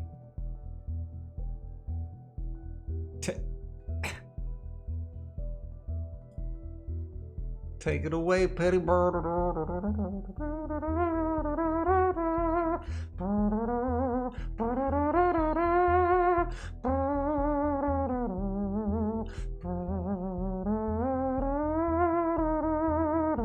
It's my old trumpet. It's my old-timey trumpet.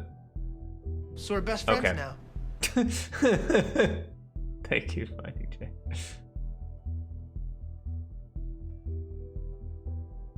So beautiful, yeah.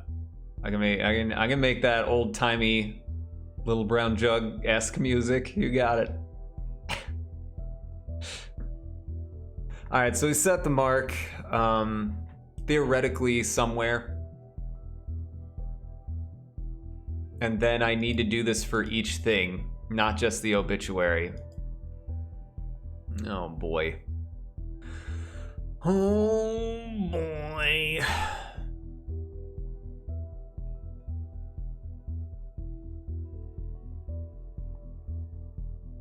So if the obituary has markings, then we check a place for them markings. Then I need to do it again and again and again and again. So that would be the normal obituary. Same thing again for this, for regular stuff. Or for, not the obituary, but like story block 1.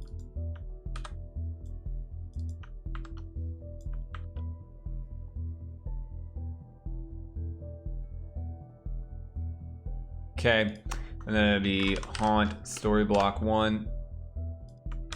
Haunt story block 1. Haunt story block 1. Okay, neat, great. Then we do the same thing again. Remove for our else if.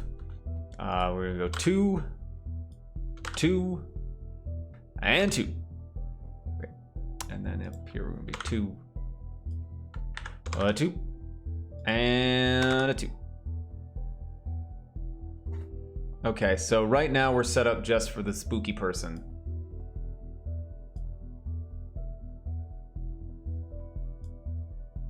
Then it'll be else if normal story block 1.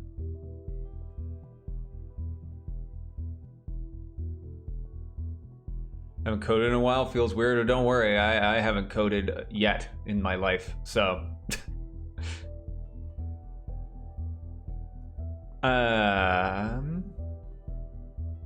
What's weird, this is the same thing. So that's why I'm doing this, I guess. Never mind. Else we just go with that and we say if it's not null, defang, girl.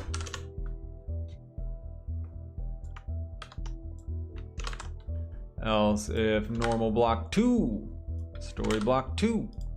Great. These have the haunted, right? Wait a minute. Oh yeah, that's just for the save data. We go through haunted for each of these.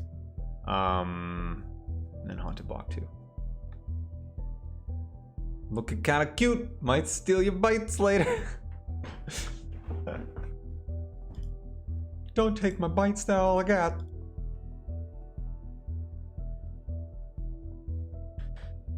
Okay, next gross is we go through here, means I got to do the same dealy for this, which would just be obituary, normal obituary for normal people.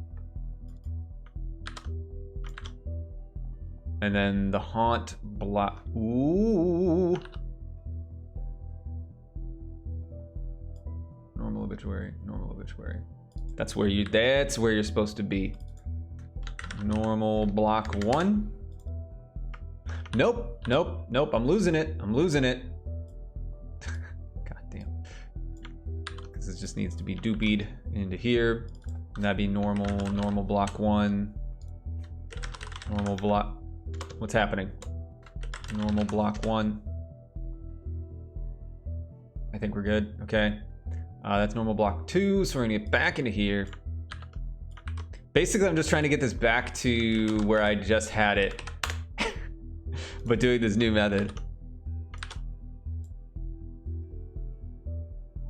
A hydrate redeem? I do need to get some water. I do need some water. I need to build a lot of things, because this stuff has changed a lot.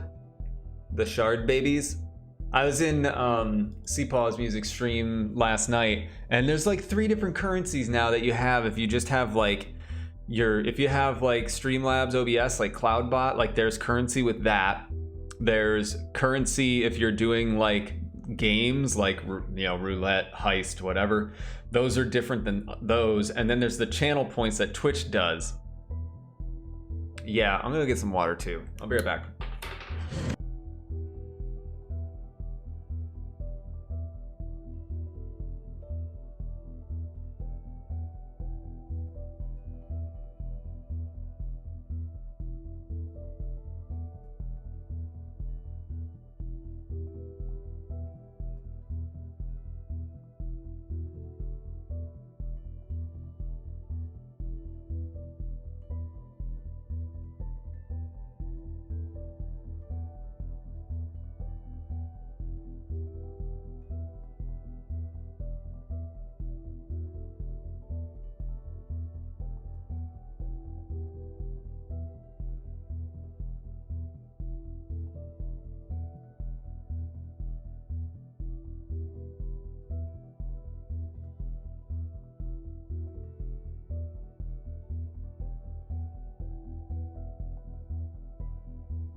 I came down to get shards are new to you. Well, shard babies are the new hotness. If you haven't experienced that, then maybe you haven't lived. Normal block, normal block, normal block. Story block, story block, story block. Ooh. What's going on here? Story block. Oh, that's fine. Story block. Obituary. Cool. I think this will work now. I happen to have no idea anymore at this point. But Body Runner, yeah, okay, so that gets played each time. However, I don't save anything at this point. So, and I didn't before. Nothing is saved other than which story block is chosen. But this should place them. I just need to go place the locations on the little body thing now. I have these guys, but that's fine for the moment. For the Moomant, I need bodies. I need them. Bodies, there they are. Interactions, here we go. And then markings, we're gonna have, we got the face, or head, shoulders, front, back, whatever the bleh, shoulders, arm, leg. So 7 total. 7 arrays. And then that's gonna be everything in the head. My man. Thank you. And then this is everything in the shoulder, the right shoulder, we'll say. Doesn't really matter the locations there. But, this is going to be the left shoulder. This is going to be the right arm. This will allow me to expand and add other marks in the future too if I want to, or other locations. Yes. And then this is only one in each of these for now, but whatevs. Right leg. And left legsticle. Okay. Morkers for the head. Shoulders. Left shoulder. Right arm. Left leg. Or, whoop, was that right leg? I mean, left leg.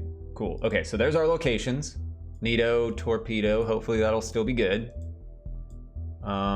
Now... Howdy. How you doing? Alright, so I chose all those. Those all exist now. Next is gonna be... Where's my profile manager? Do I have anything in here?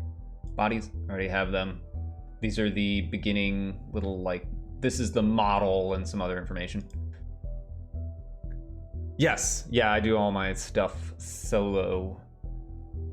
The obituaries and blocks, cool. So now what I need to do is go into these story guides and redo the things that I had done. Which means I need to go into the markings and be like, you know what? I want to have a sphere and a cube. And then that's really, I think, all I would do for now. Just because I want to actually check, because I don't have any on any of these, but the obituaries I do, just to be like, okay, I've got some markings here, and then I'll mix it up again to test it again, because I have to step through each. Cameos or Easter eggs? Usually. Oh, you mean from me? Well, yeah. I mean, I love putting Easter eggs in my games, and I like doing like cheat codes and video gamey stuff like that. But yeah, usually there's something, just a little something. Though in Kohate, which was like a short mini game that I put out for Halloween, I actually do the voice of the maze runner and that whole thing. Like even in the and that was really just to save time. but if you use that, why bot? What's wrong with you, dude? Arca, what?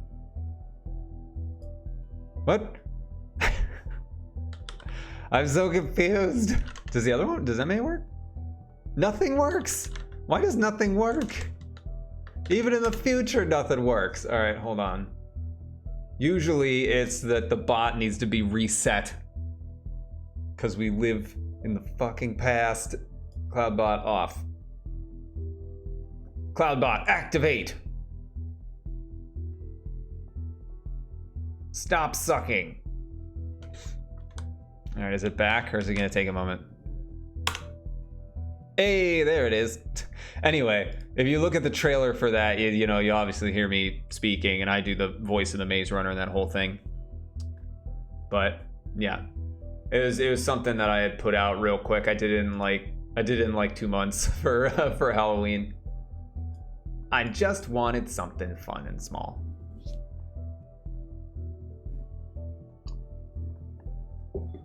With 4 alternate endings and little Easter eggs and stuff like that. All right.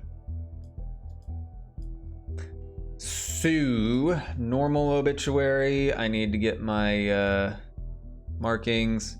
We're just going to do a sphere. And then for the other obituary,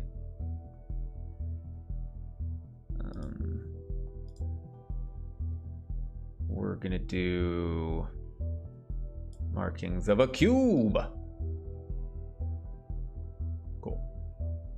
So now we'll see what happens. Hopefully, what we will see is like spheres and cubes on like different locations of the body, and that would be cool. Oh, but they won't. Oh shit, they're all gonna be on the head. Because I don't think I choose one at random yet, do I? Well, I do, let's see, body runner, set mark. And then, oh no, okay, it's a random one. And then, hey! Thank you very much. Good to see you, Hush.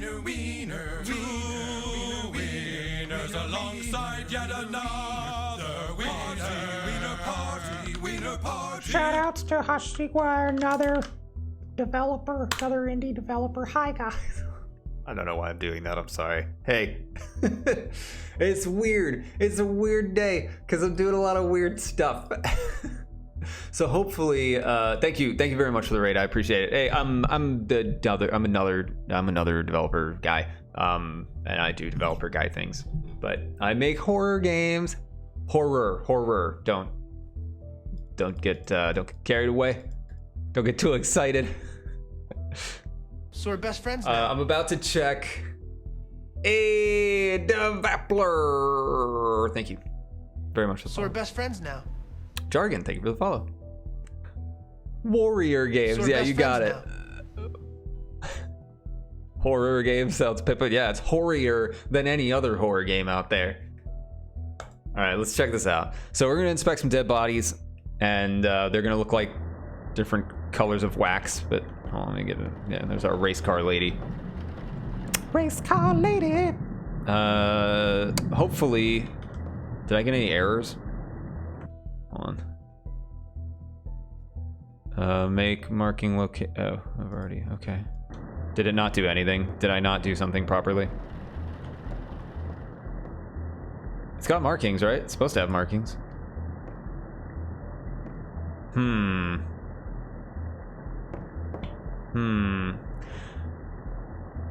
Okay, go pass out. Thank you very much for the raid. You have a good one. Let's just turn all the lights on. Boop. There. All right, let's return her and see if any of the others have anything. Move back to cold storage.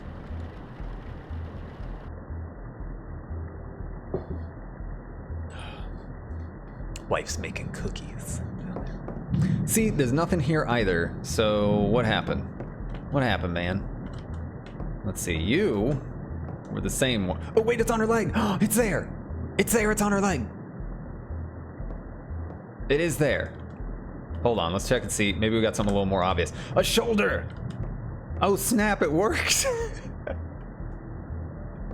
Oh hell yeah! All right. Cool. I forgot I have some back placements because eventually I'm going to animate it, so you're going to be able to, like, when you inspect the body, you're going to be able to look at like the head, but then click a thing in the UI to lift the head up and look underneath and, like, you know, that sort of thing. Well, let's move you back to the cold storage as well.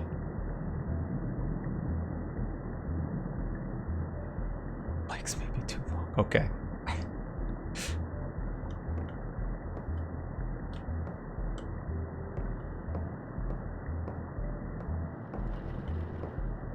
All right, so we got one there I can see on the shoulder.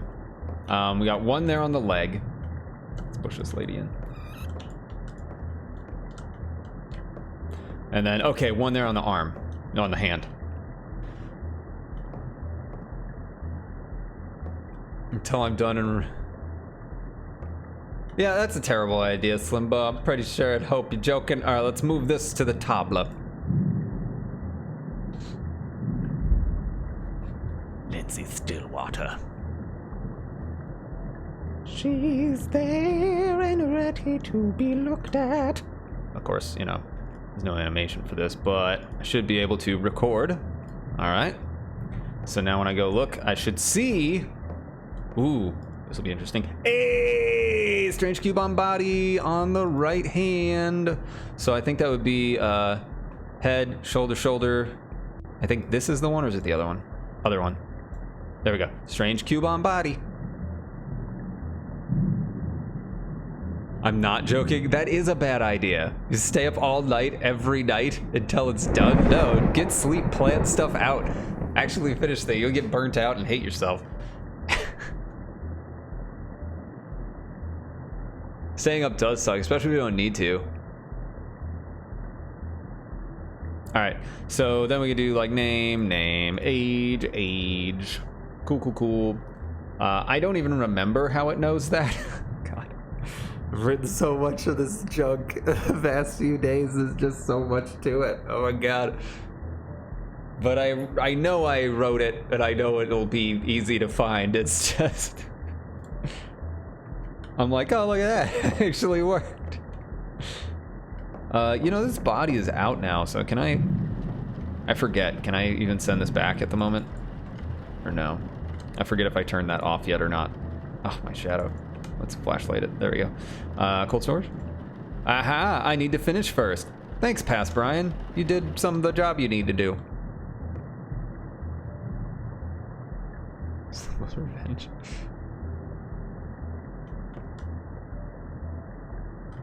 Depending on your age, if you're an old fuck. Staying up sucks no matter what your age.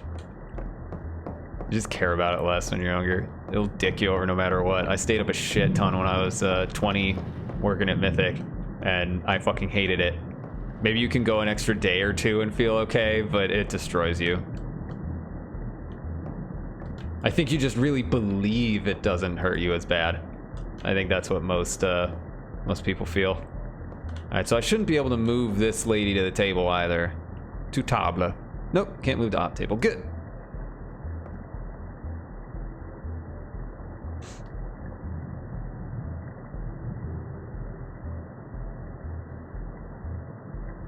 Advanced strats.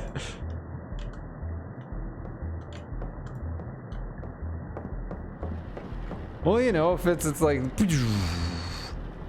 you can check out what's going on your clipboard. Yeah. Anyway. Turn all these back on. All right, so we have things going to random locations. Whoop-de-poop. We did it. We done did it. So the next thing now.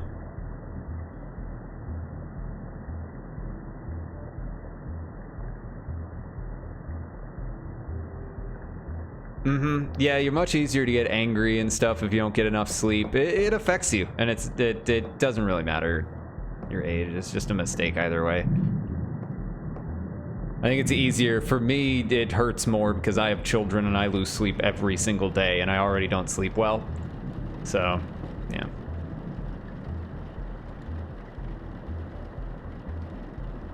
Anything here? Nope. Okay, well, we recorded the hand mark, so that's cool. Great. Next step is going to be to do the same thing, but do it with other stuff.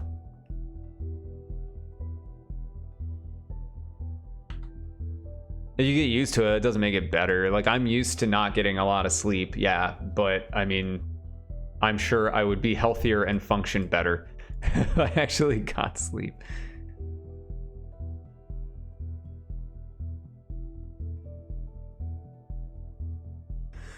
Sixth floor dorm. Wow. Good times in college. Good.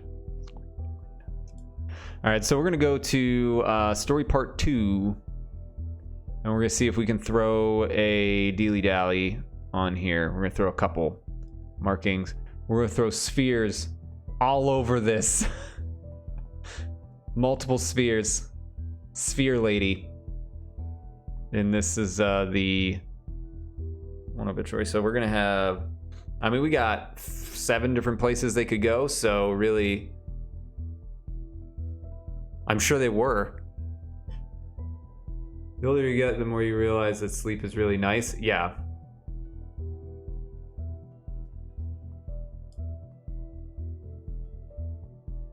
Well, especially as a parent, it gets taken away from me all the time. And so you start to really feel it. Let's see. So we got story 1, 2. We're gonna have. Let's get something on here. I'm gonna put a bunch of cubes. This will be a cube person.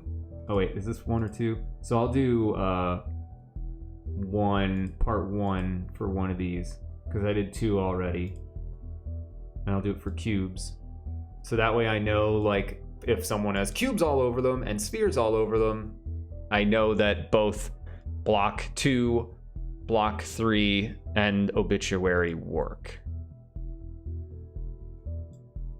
And it'll be combined with obituary.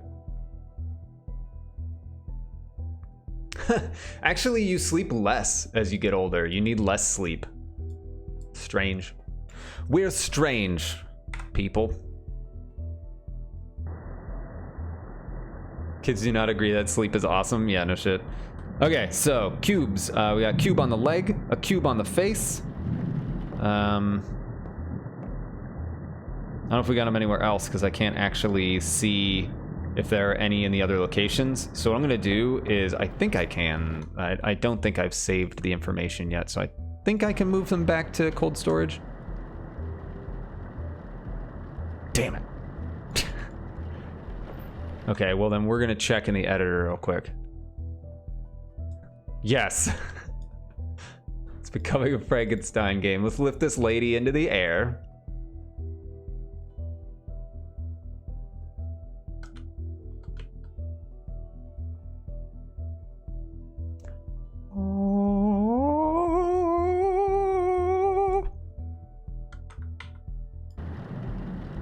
This freaky bitch.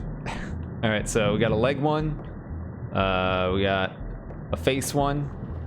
We got another leg one down here. Hold on, my pelvis is in the way. There's one over there. And then is that one on the inside of the hand? I can't see. I need to make a crouching animation. This is killing me. It's like I'm wearing a hat of my torso. Okay, so we got how many cubes? We got 1, 2, 3 cubes. So that is what I did. So that's good. All right, let's check out the next one.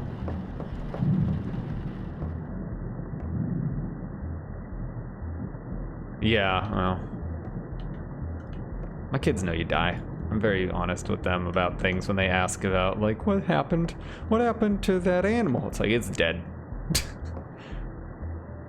All right, so there's one on the hand, one on the leg. Cubies, good. It looks like we're doing it. Looks like we got it. You. Cube, sphere. Oh wait, those are spheres, aren't they? Nope, those are cubes. I put spheres all over someone. Wait, that is a sphere. Never mind, I put sphere, and then there's a cube on the obituary, so that's, yeah.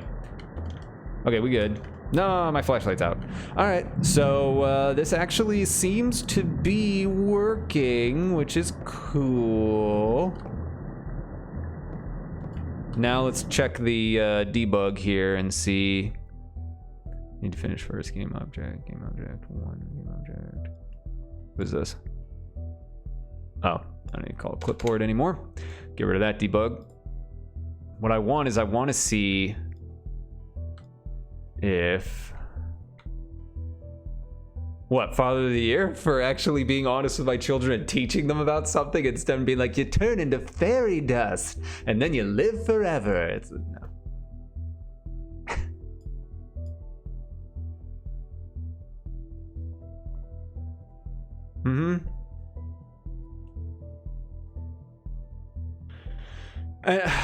Yeah, well, yeah.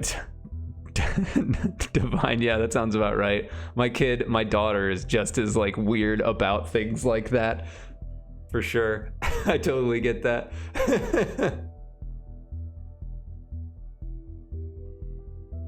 Wow, everybody's that's great. That's beautiful. We are all stardust that lives on forever. Yes, okay, Carl Sagan. I'm down. But I agree.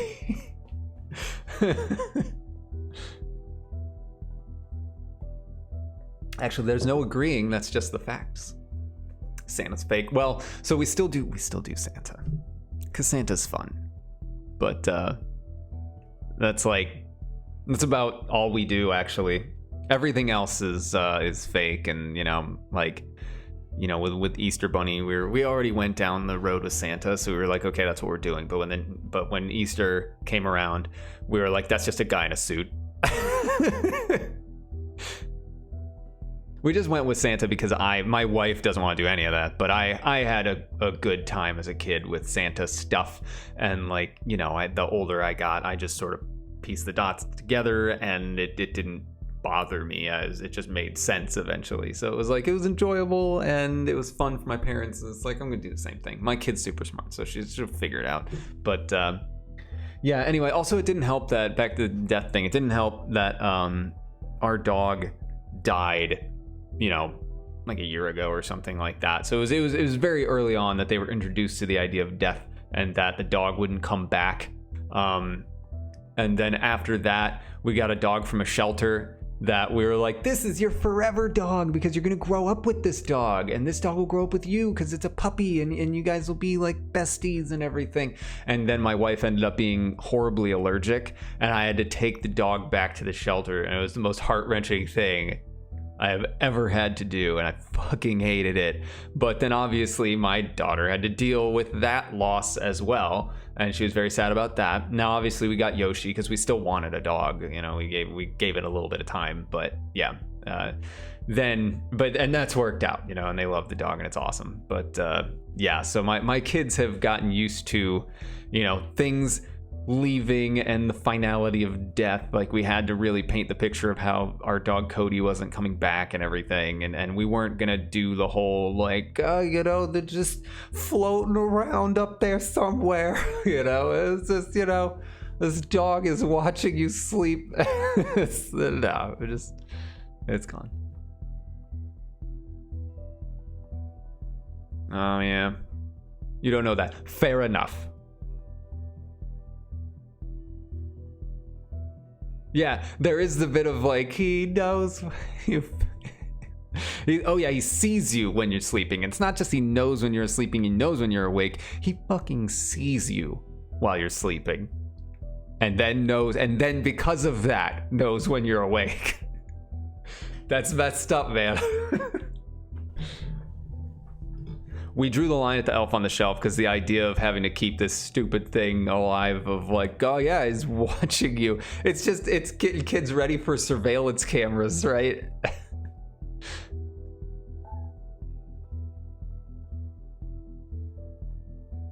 Like your pet's dying, or take your dog. Yeah, absolutely, Slim. Of course I did. I'm a human being, not a robot. Anyway. All right, so we have successfully rebuilt this so that we can build whatever we would like out of it, and place things based on other things. So it's now random, so we don't need that node anymore.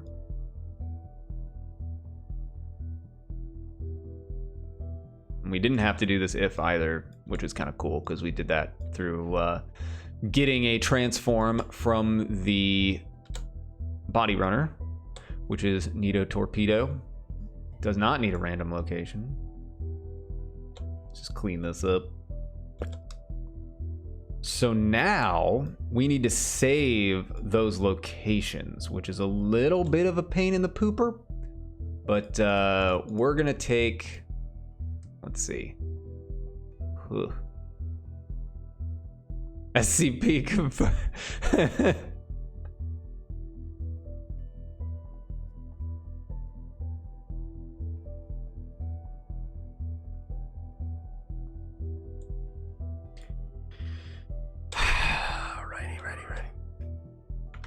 Alrighty, Roo. So here we are, stepping through each story block. And these guys. Right here.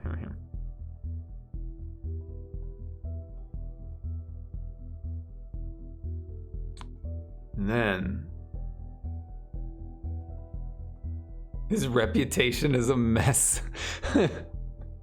He really threw it all away.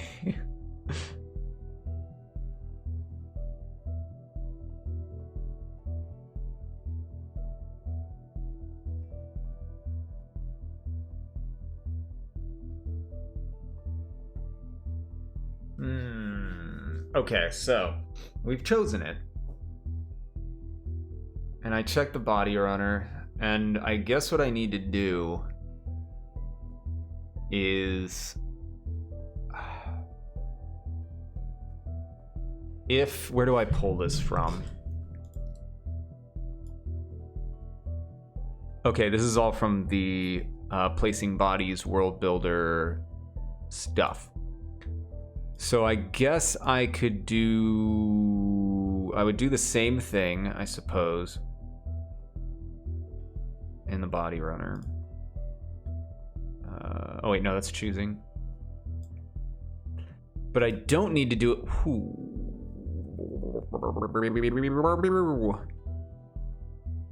Okay, I think what I could do is have a markings placement array or something in the save file, and basically save the number that comes up when I set the marker in the body runner, like when I choose it, and it's like, hey, I got this choice. What I would do is save that and say, hey, this is the choice I have chosen for this choice. And then since I have a value there, all I need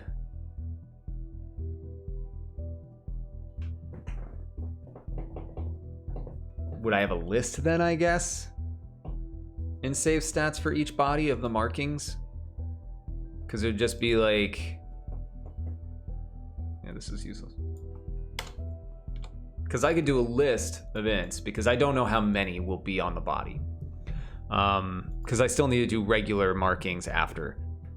But I would choose this, and then for the list for this body, I don't have the body ID. Poop nuggets. That's fine, I would just pass through the body ID. What? I care a lot about you, shut up. Sorry, there you are. I'm deep in it. I'm placing markers again randomly on the body. I've got that out of the way now, and it's going to random locations, whereas before it did not. But what I'm trying to do is be like, I got a number. I've got a markings choice out of my markers. Ooh, shit.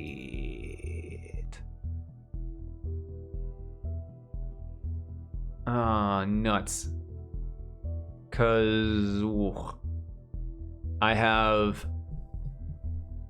need to save two things then, because I need to know which marking array. Because I have this set up for the initial placement, but then what I need is to be able to replace it when I load a game so that the markings are in the proper location. So what I need to do is save which markings choice I've made and which marker within that choice I've made. So I need to save both of those. And then, and only then, will I be able to place an appropriate, okay. Because then what I would do is say, I would have to check if I'm loading or not. I would check to see if it's like the first time, or like if it's a new game, or if I am loading. And if I'm loading, what I'll do is take the values, is have another instantiation here where I would basically run another function on here where I return a transform based on the data I have from the save file. Also, shout out to CPause. He's the one I was talking about earlier where there was, when we were talking about currency and how there were like 50 types of currency. There's so many now. So I need to whittle down to something. I don't know what, but Yeah, I was thinking about just getting rid of like the scratcher shit and all that, like the things for oh wait, I totally forgot. You know what I got? Boom! Even better. Ha ha ha ha. Alright, anyway. I could go with shard babies instead and actually do things with shard babies.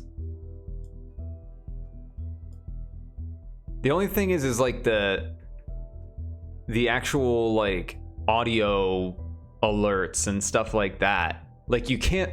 The thing is, I'm inclined to go with the channel currency, because can you not opt out of channel currency, or can you?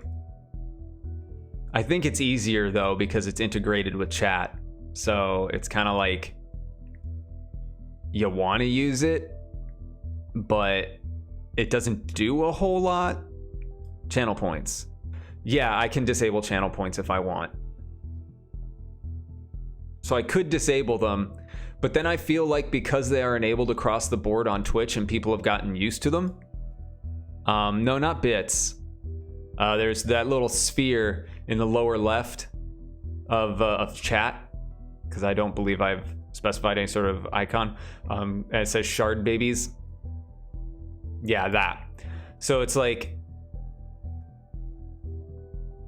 yeah, channel points. I just wish thought the Cloudbot points for the Streamlab loyalty point, right? But they're not. Isn't that stupid? It's because they still have like the Cloudbot system and then the old loyalty point system, and the loyalty point system is what's used for like the like all the gambling things and stuff that are chat based. So that's dumb. So yeah, that's why I'm like, I would like to just go to channel points, I think, because people are used to channel points at this point on Twitch. So that's what people are going to look for.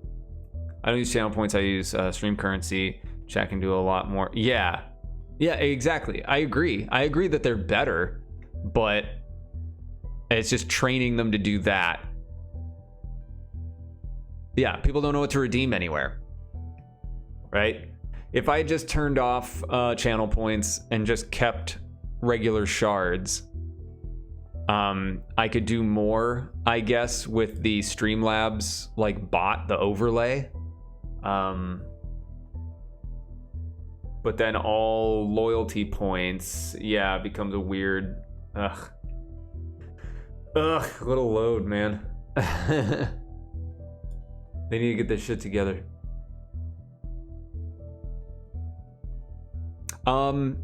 Yeah, Stoopy, I think.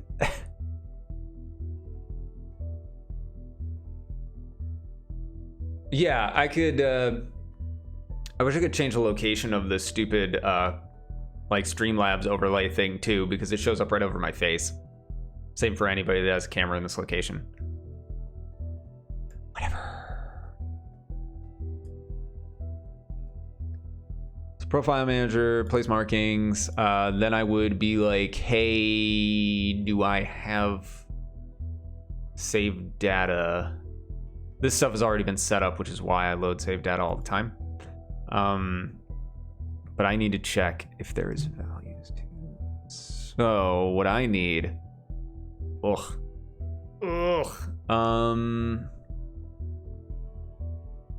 for each body, I need a number for,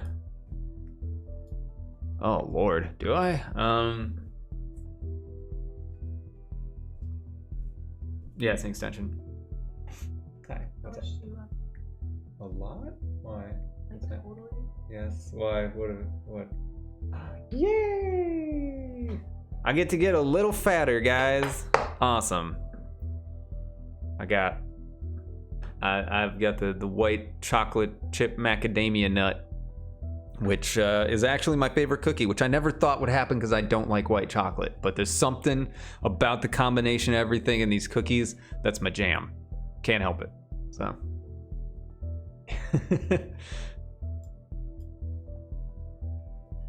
All right. So, good.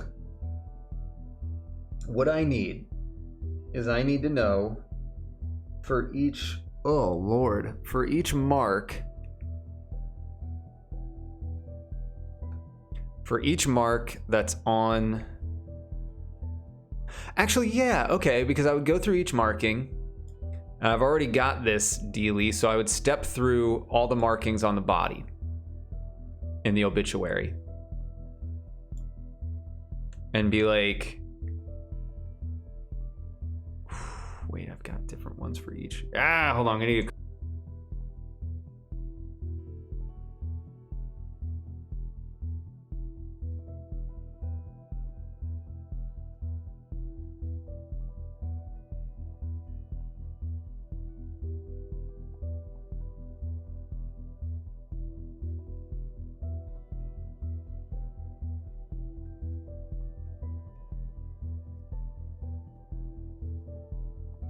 These are my thinking cookies. What? Slow baked or crunchy? What? They got some crunch on the outside and chewiness on the inside. They are perfectly balanced, these guys. Did you get a chance to listen to what? Did you hit me up with changes? I didn't see it. Oh shit. Hold on. How did I not see that? Why did I not have an alert? What happened?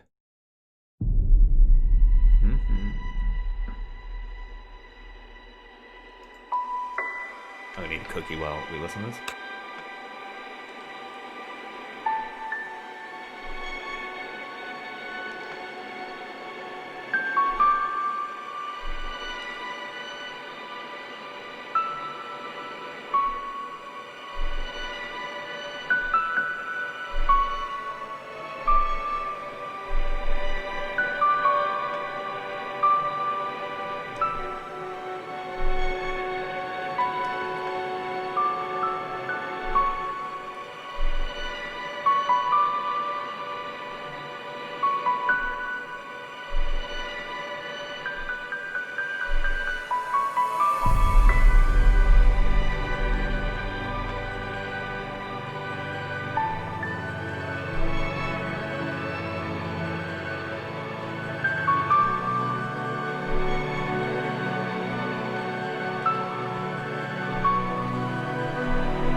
That's awesome. Yeah. Yeah, it's pretty fucking great. So that's Cody's music there for you. Really fucking good.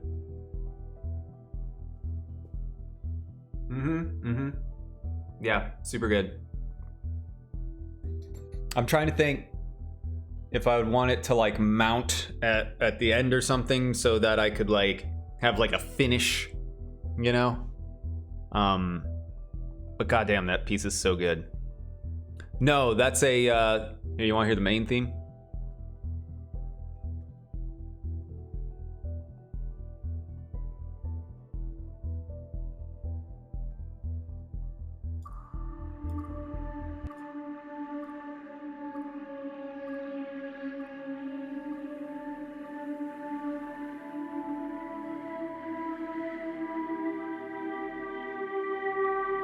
Oh, this is just an excuse to have more cookie.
it's playing from anymore.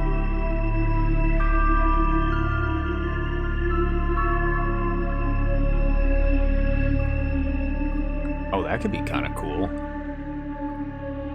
That could be kind of neat. Where is this playing from? Nothing is playing. Oh, nope, that's not it. Where is this playing from? Did I load it into here? No?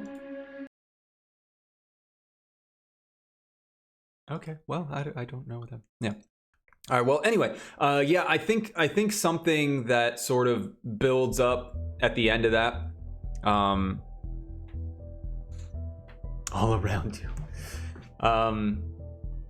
Yeah, I think a rise, hit, finish that you just put in chat there, yeah, I think that would be great for that ending, because right now there's nothing I could sync up with if I chose to do so, you know what I mean? It's just like something that if I wanted to, like I can do tricky things if I want to like cut to a different point in the song. Like if I want the start of it and have it build up, then I have like a visual and audio distraction that's happening in the game that I then skip, like fade out real fast and skip and fade in real fast to another part of the song to get it to match up, and then have it mount to the end and then finish, like, you know, gives me something to work with.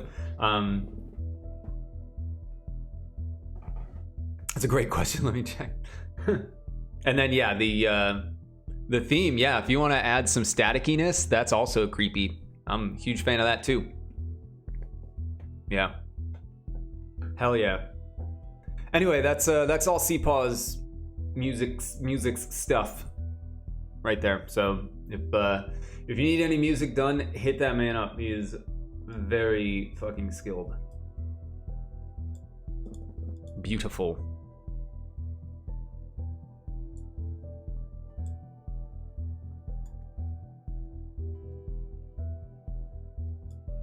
All right, so what was I doing? Because now I've forgotten. No, basically I need to save where these things are placed. So what I could do is say, for each one, what I'm doing, I would basically say, I have placed my first marking in this location and this sub-location. So on the head, on the cheek, right? So what I would need is per body, I would just need, I don't think I need to care about whether, when I load, I don't think I need to care about whether or not it's from the obituary or it's from the story block 1 or story block 2. At this point, I'm just placing them. The data's been given. I just now need to place them again. So I think I could get away with, here's all the locations and here's all the sub-locations, we'll call them. And then I would just step through all the markings on each of them and place them. But I still need each obituary. Electric flute plus atmospheric whistle.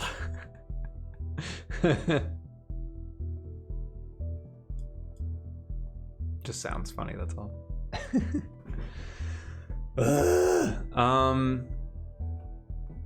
So at least we've gotten halfway there. We randomized the markings, but now I have to save where they are so they load back up. And I guess I could do what, per story block then if I wanted to, but I have to do it per body, which sucks a big bag of dicks. Oh, that's a lot of stuff to save. It's not bad, I'm just trying to figure out what I would do. So, to the paper. Yeah, shit.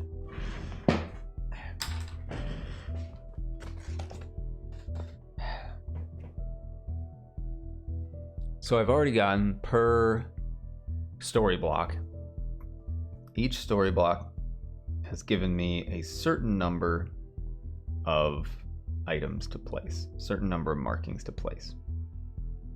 whatever those are, and I step through them one at a time. So it's 1, 2, 3. And then what I'm doing is saying, okay, first one gets location whatever. First one gets location 2, slot 3. Then location 1, slot 2, whatever's the examples. And then next one is like, I don't got anything. And the next one is like, I'm gonna take location 3, slot 3. There we go. So that would mean I would need to take all of that information and put it into 2 arrays. Hold on. Can I say, what's up, Bobber? Halfway is big project language for 1/8 of the way there. The truth hurts. I don't even think I can save a jagged array to a JSON, can I?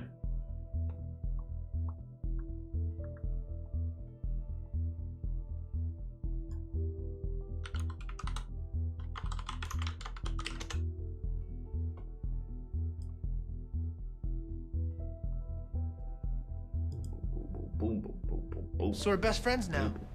Who that? Kerbals! Thank you very much for the follow. Appreciate ya.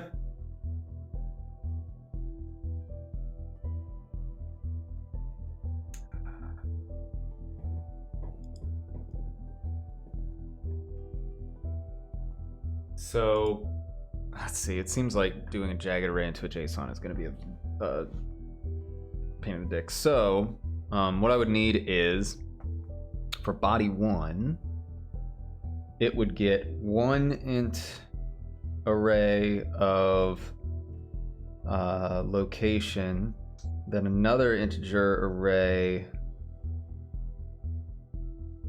of sublocation. Now just build on that array, those arrays, and each body would get it.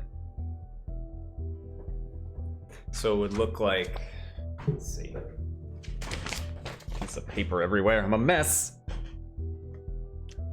I look like an architect from a 90s movie. Why did I bring up the calculator? That's nothing. I don't know what that was for. All right. So, also, why was everybody always an architect in the 90s?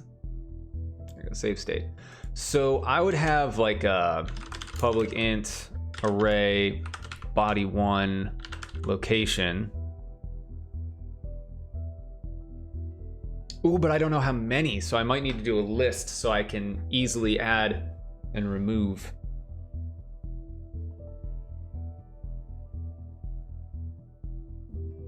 Because I can't just keep adding shit to the array because there's no size to it unless I give a specific size like I have been here. So I think I'm gonna do a list.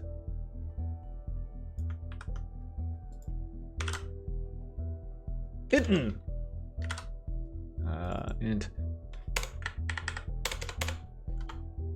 body 1 mark location.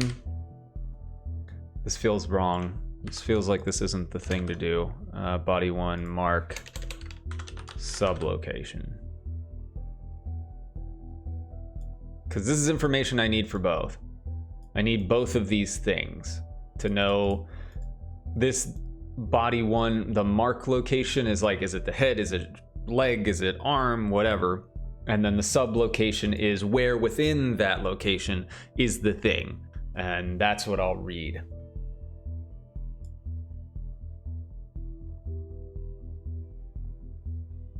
Fuck it. Let's just build it. Let's just build it.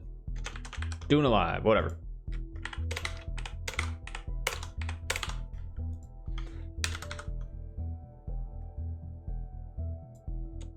This way I can add to it easily. There we go. Nope, you're not what I want. Body runner, you're what I want, yeah. So I need to choose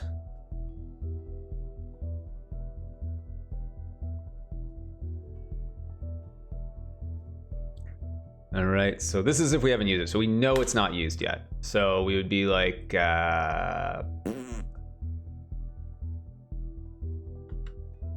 int marker choice equals, and we're gonna do the same thing here. This is so we can save this value. I have to specify. And this becomes marker choice. Cool. And so if this all works out, we know we can do this. And then we will go to game manager.save data dot mark location dot add, and then we're going to add a choice. So that's our location. We're gonna choose rename. It's gonna be loc choice, and then this is gonna be sub choice, hoist sub choice. There, just so that I'm not like dumb with it. And then we're gonna do the same thing, but instead we're going to do body one, mark one sub location, and that's gonna become sub choice. And then we run the entire issue of knowing which fucking body I need.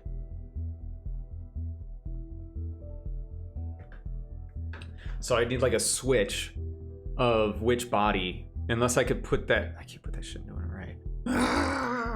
An array of lists.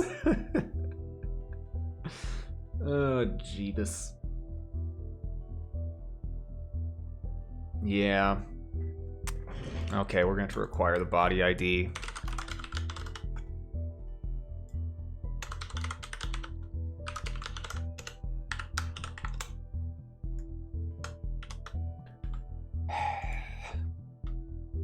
What has happened to you?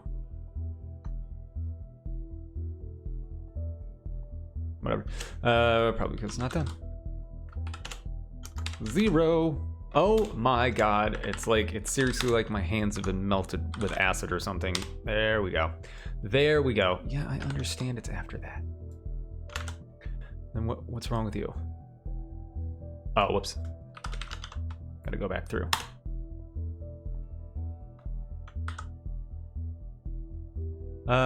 Return, so we got our dealy dally, depending upon the body type. 0, 1, 2. Okay. That's fair, whatever. 1, deuces. Body 2, body 2.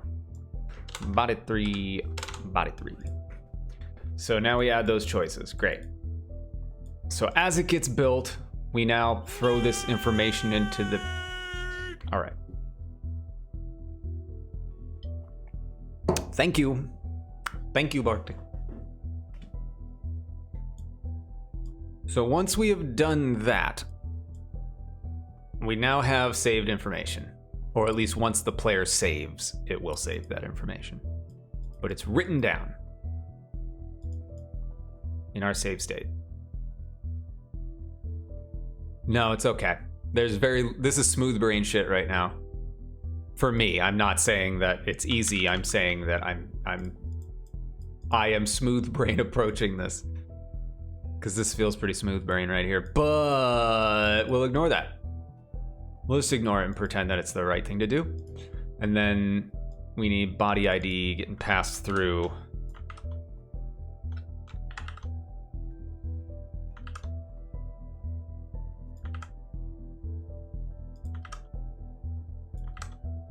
Boom. Fantastical. Smooth brain is best brain. At least that's what it tells itself.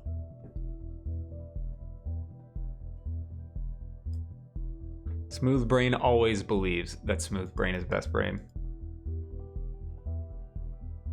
If brain is best brain, else big brain.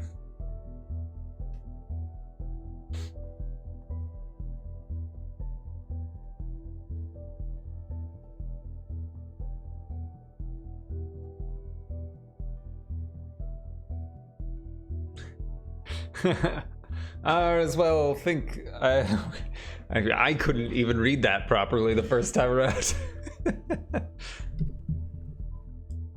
All right, we have saved the information supposedly. So now what we need to do is the next time around when we place our markings, we know which body and the body ID, and I have my markings that I'm choosing and the set mark dealie here. So what I need to do is I'm going to run through the same thing here, but I need it based on something.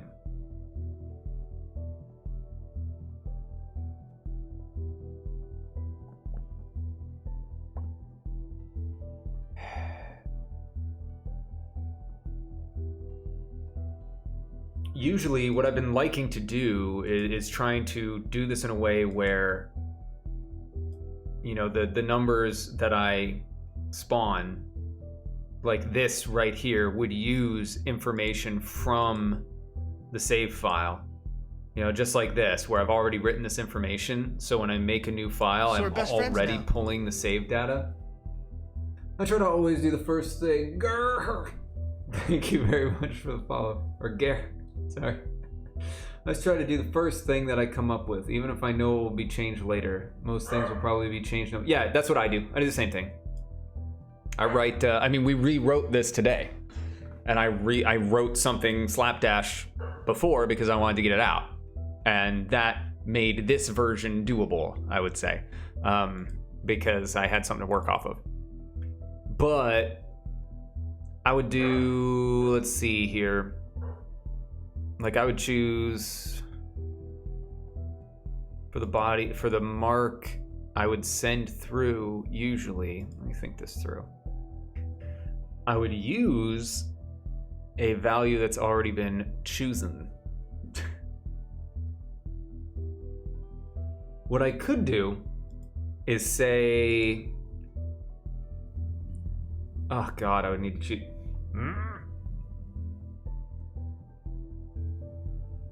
I can't understand it yet. I was just thinking, like, I could check here. I could be like, if I would then also be looking on the body ID here. Dadgummit.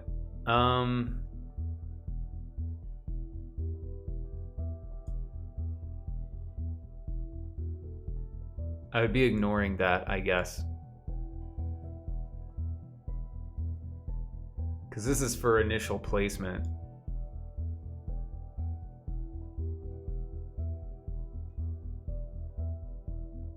What could I return?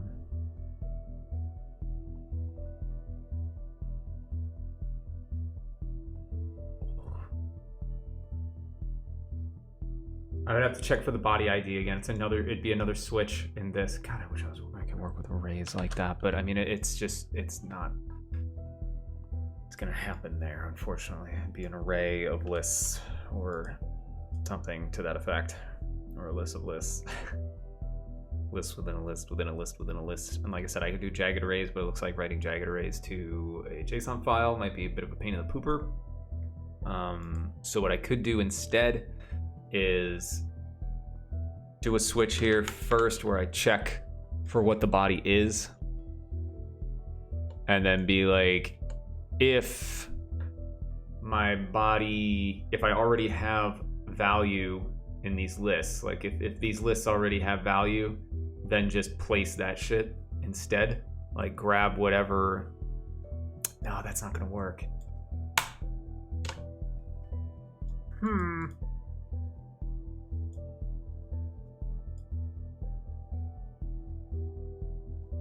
Because yeah, the way I've been working other systems here is I will essentially figure out the numeric value, like this location choice.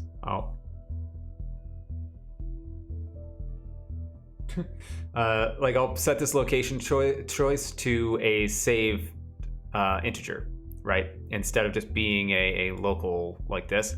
And then I will run everything off of, like, it would be the save file thing here. So that when I load in next time, it would just, you know, if I run this, it would automatically choose a save file and it would automatically have those numbers. I guess I could say, I don't know which body is coming in. I have a body ID, and that tells me what to add. But I could check again real quick at the beginning.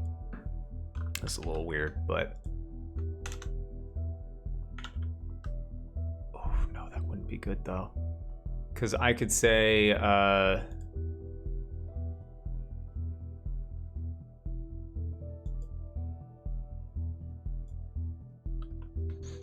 mark dot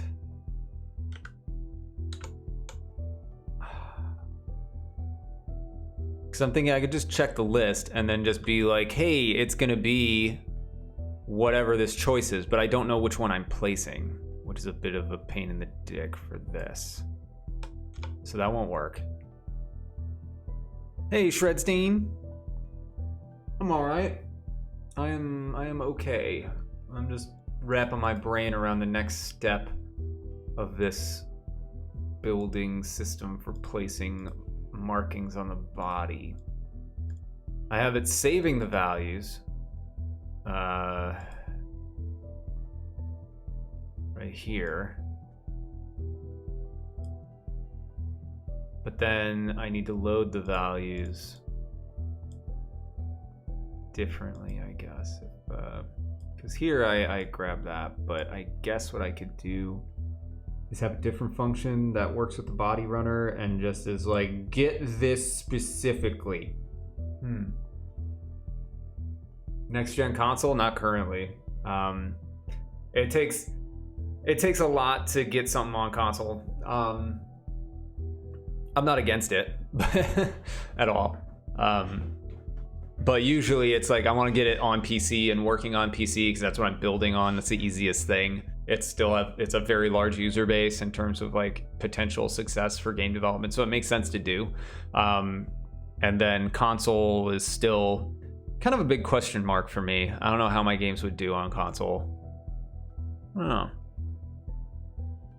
I do have Kohate, which was designed to be something small that I could throw on the console to test it out, but I haven't had time to fully move that over. And I tried with Our Secret Below, but on Xbox One it ran like butt, and I was like, I don't have time to try and go through and debug why this is running so terribly, and like textures are getting dumbed down to nothing, and it's like, I don't want this to get dumbed down to oblivion, so figure it out, right?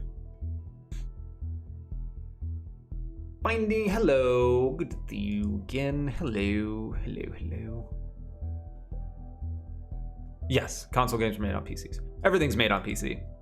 I haven't really seen any games made on a Mac. I mean, it can be done. Unity exists for Mac. So yes, it's that. But other than that, yeah, everyone's pretty much made on PC.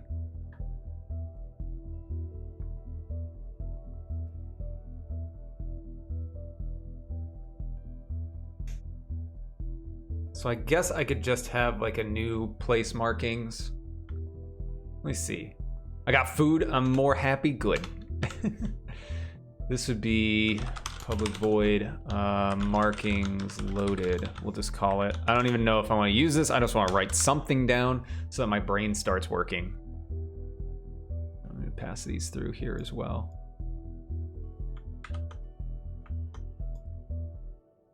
Basically what I would do is this, but let me just write it real quick here. Just copy paste and then write something out. So I could maybe plug it into this, but I just need something. So we'd instantiate exactly the same thing. We'd get the first one and we would know, we'll just step through and we'll say, for this, we would get transform location equals body runner dot, what are they called on the body runner? Just markers and markings. dot markings.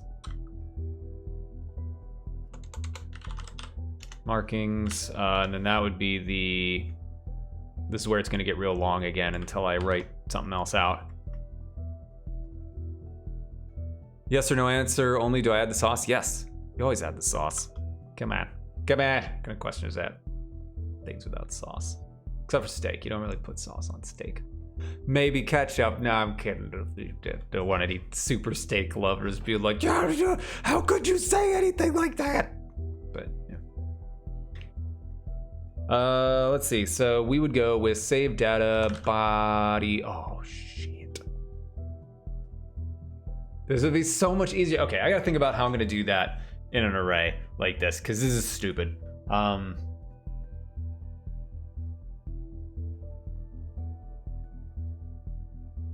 me see. There it is. There it is.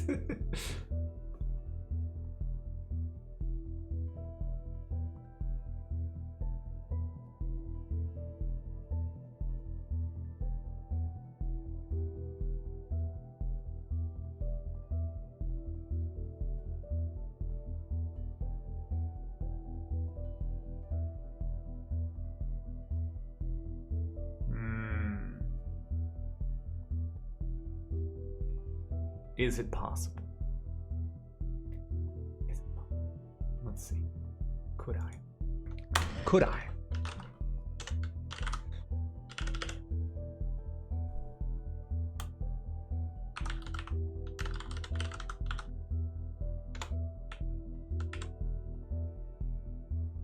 Body markings. Main loc.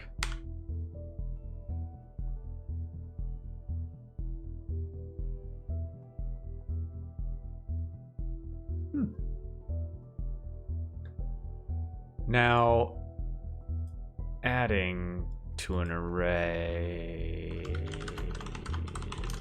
I feel like is not possible.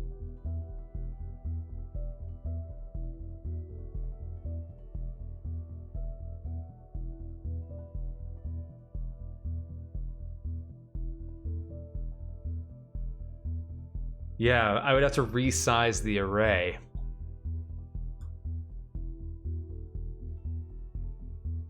Nah, it's more of a green chili. Yeah, hell yeah. Slather that on. Okay, so here's what I was thinking is I could do a jagged array and I could just be like, for the body markings, we're gonna do with body number 1.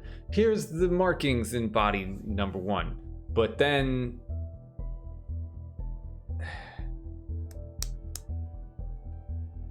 but I would have to redefine the array if I wanted to add something, which is why I'm using a list, because I don't know how many markings I'm going to have. I have no idea. So I need to expand. But can I have a multi-dimensional list?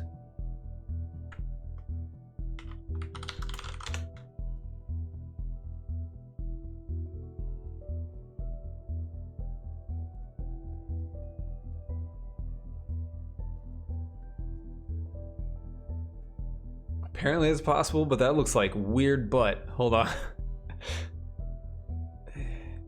So it'd be list of a list.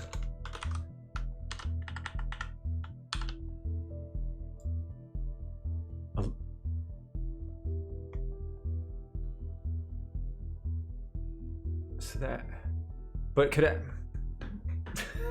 Okay, it's some weird shit here. Could I do an array of lists? So I don't know if I could do a list array.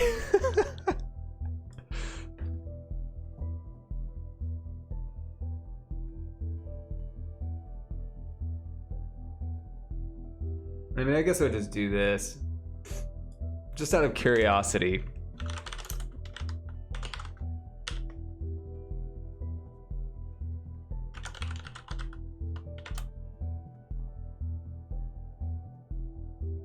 No, okay. I don't think so.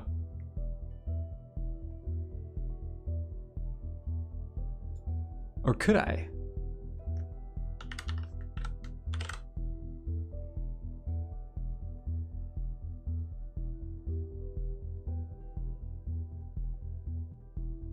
Yeah.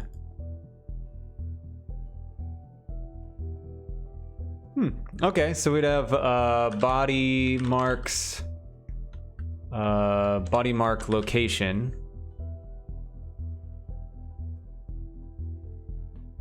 New list int array. Ooh.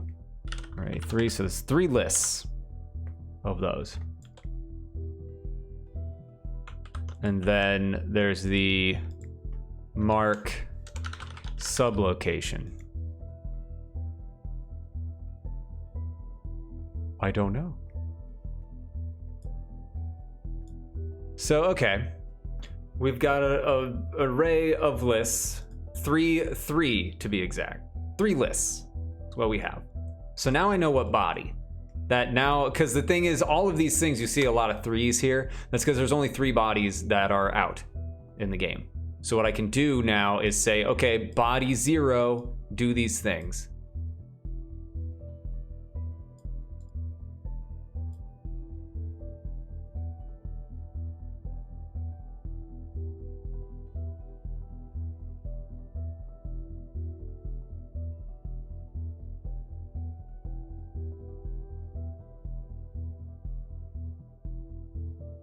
Oh my god, everyone stop typing into the fucking chat.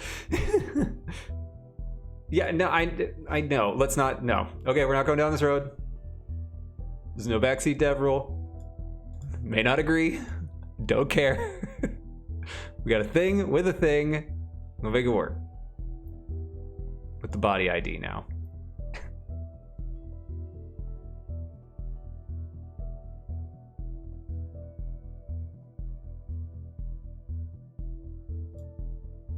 There will be things that other developers don't agree with for as long as I'm making games. That'll exist forever, and everyone will hate everything I've ever written. So, we're gonna go this route.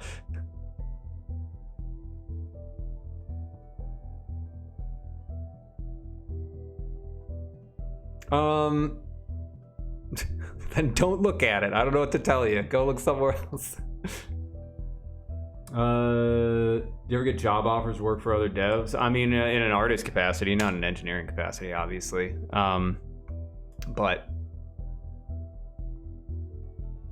yeah, I've been asked to be worked with before, but I've had some pretty bad times working with other developers. So pretty much, unless it's someone I really know and I know it would go well, I'm like, nah, dog.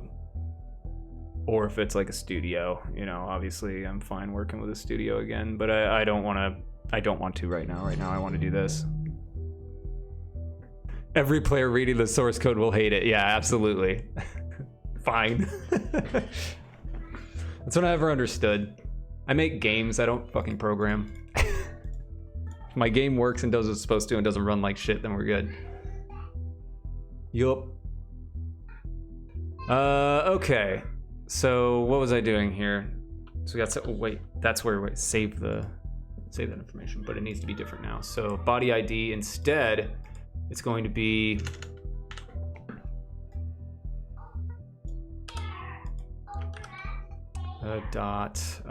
body mark location, and then that's going to be, this is going to get weird. And it should be body ID dot add, and that's going to be the loc choice. Wait, not loc choice. Fuck. Now I'm all messed up here. Sub choice. Okay, yeah, body mark, and then it's going to be the sub mark. Subloc, sub choice. Cool, great. All right, so that got added to that. Great, wonderful. Isn't Unreal better for artists? You just blueprint? No, so I tried Unreal at first. It's different for different people, right? I actually enjoy programming, regardless of the hate that I get from people that know what they're doing. But I tried doing blueprints in Unreal.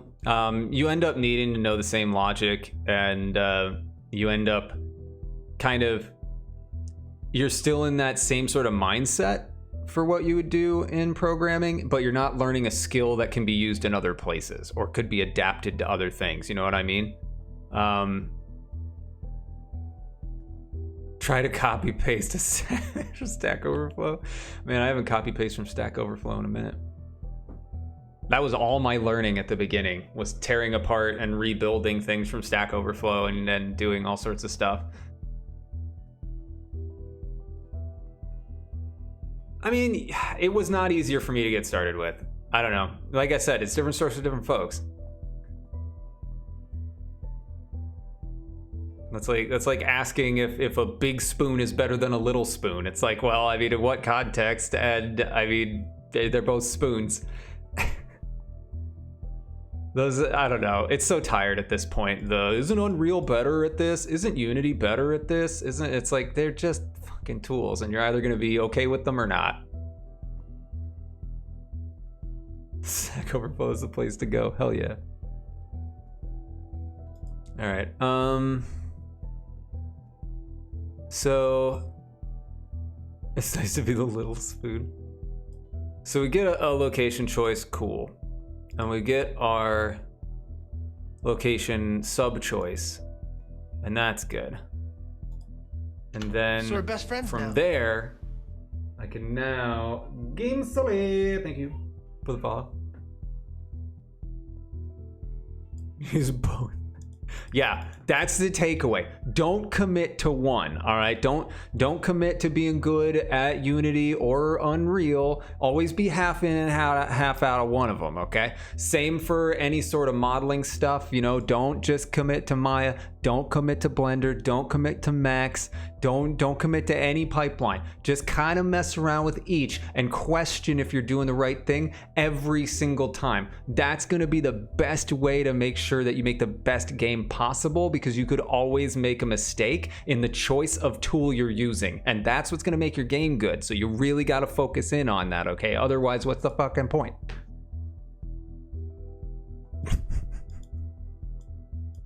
You tell I'm tired of hearing about that.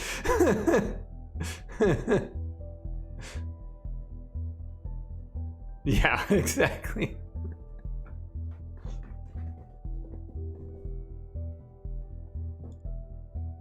But your game will be better if you use... Yeah.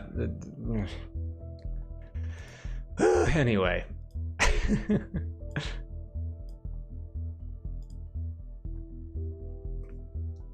So...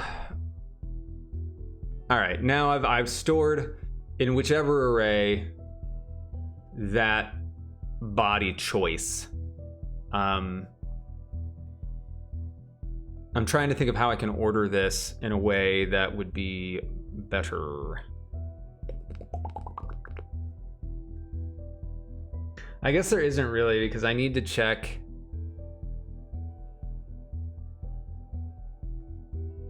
The body ID comes in, but I have no, like, I need to step through the list at that point. So I just record it here. That's fine. Then what I need to do in the profile manager is, oh, what I was looking at was body runner markings. Okay, at this point, this got really different now. Yeah, okay. So this is where it's gonna get a little funky at first, because it's gonna be this dot body location body ID.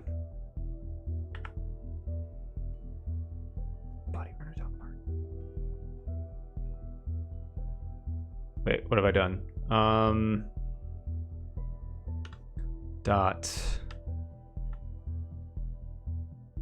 Oh wait, I need, then it's I.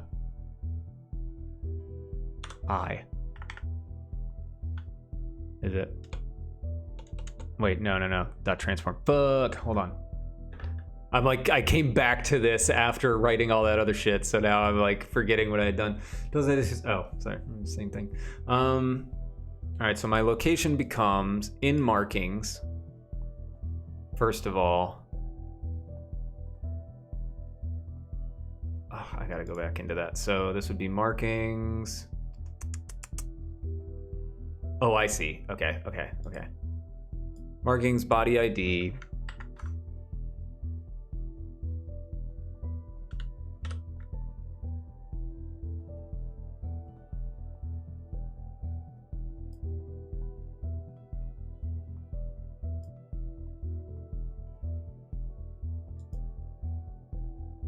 Oh, that doesn't need to be a list of a list, does it? Wait a minute.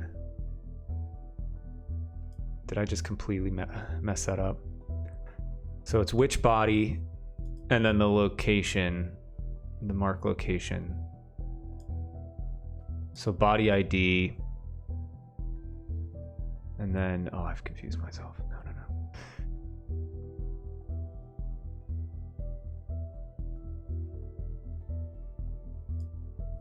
Oh, this would be dot markers. Trying to wrap my brain around what I had just written plus this. So what I'm doing is choosing whichever one, which actually would just be body ID, I think. No. Fuck.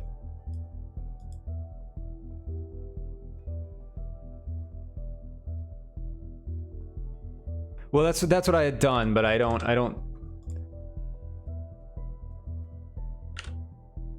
Yeah. Oh, okay. Yeah, because I had been in there, and then yeah, that's right. Because I was gonna step through from that, so it'd be body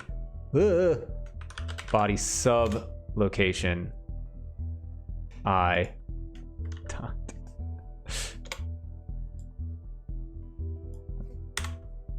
Okay, so I think that's it. So if we're loading, what we do is we're stepping through each one. This goes away. Don't need that. Oh wait, no, I do. Shit. But the location becomes loc instead. There.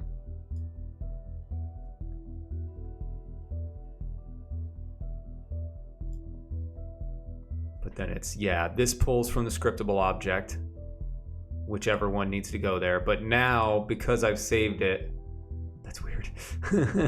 But now, since I've saved it, I'm stepping through that body, mark number 1.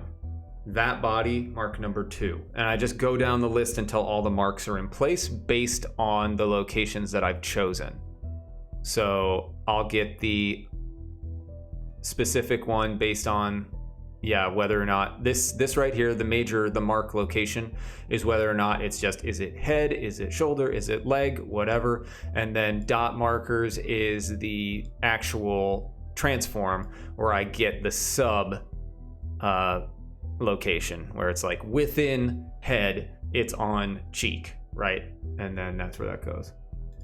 Yes, that's why this whole thing needed to be stepped like this, because I was trying to make sure that the whole reason this thing went around in a circle like this was I didn't want a scenario where all the important markings for story elements, like, you know, for example, there's a tattoo, there's a burn, and there's like a weird satanic scarification, right? Maybe there's 3 of those on the body at one time, and they're all randomly just happen to be on the face, right? Or they all happen to randomly be on the leg, because it just chooses those points, and because they're available. It's like, okay, well, great. Now you find everything right there. It looks weird. It doesn't feel right, any sort of thing, right? So I had to create the idea of these larger locations of, you know, head, arm, leg, whatever. And then within that, I would choose the location something could be placed. So when I first build for the first time after in a new game, I look at the body and I go, okay, I want to place something, choose a random point. I want to place something on the shoulder. I chose a random larger location, right? And it goes, okay, look into the shoulder. Is anything placed there? No? Cool. Place a thing there. Next thing comes around. I want to be placed on the shoulder. Nope, sorry, already have something there. Okay, place it on the head. Okay, choose a small sub location in the head, right? Which is why I've got to step through all this. It's to make sure that I don't just have a bunch of shit happen to pile onto the arm, right? It makes sure that things are spread out. but it's based off of a lot of random other shit that's been picked and is in the save file.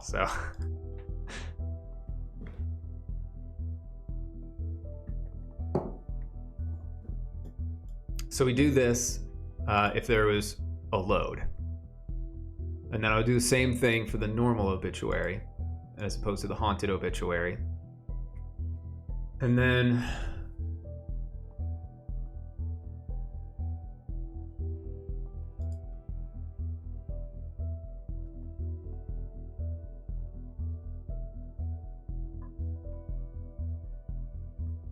I would do the same thing again for each thing, basically. But how do I specify that I am loading versus new? Where's this pull from?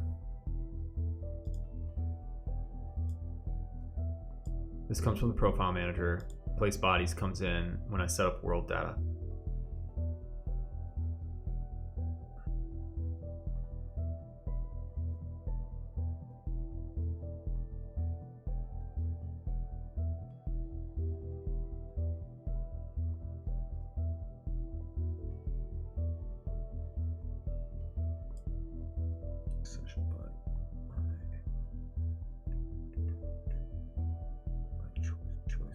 Were already picked. What I'll probably do is rebuild this in a way that actually sets the save information first and reads the save information. Oh, but I still have to do one or the other based on whether or not it's new.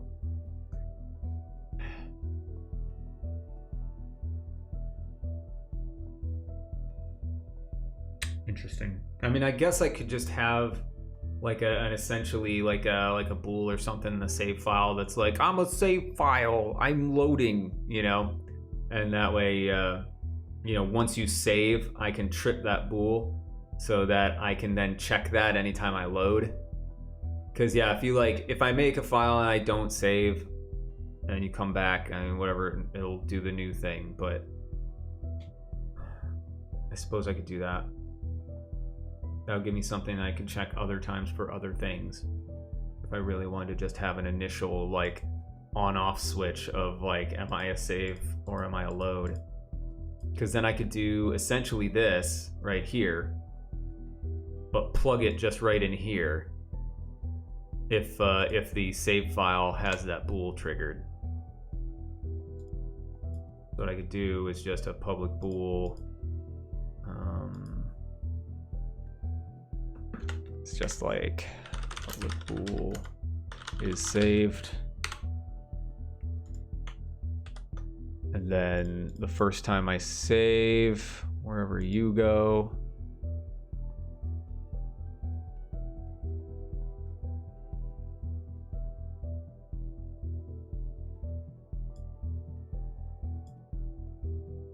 save data, check for a save file. I mean, I could keep it local, I guess. Like loaded game. Oh, shit. God damn it. All right. Calm down, past Brian. Trying to rub my face in it.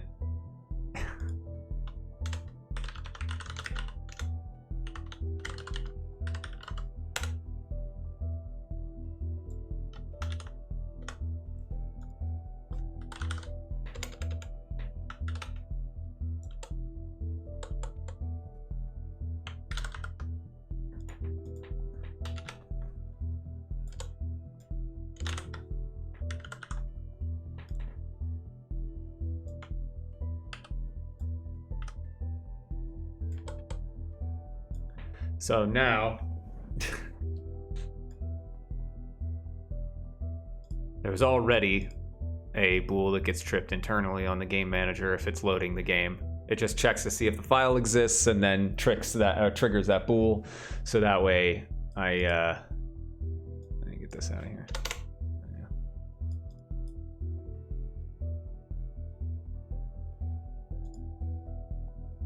So that way I know, okay, I need to place things in this location instead. So then,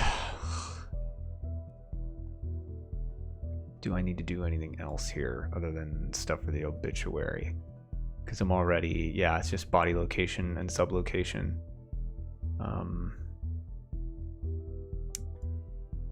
The only thing, okay. Oh, but it doesn't care about these. It doesn't care about this at all. It just needs to be run.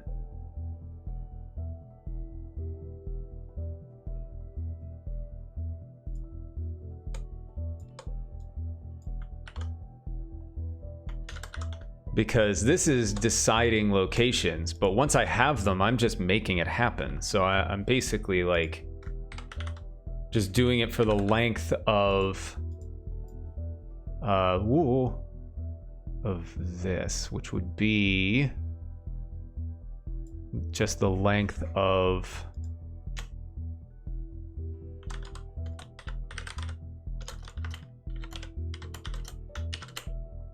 that's going to be body.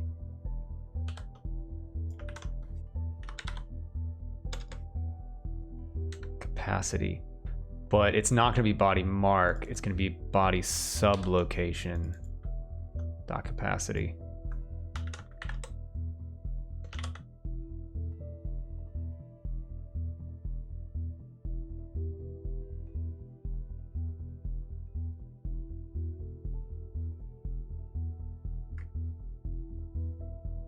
Oh, I plus.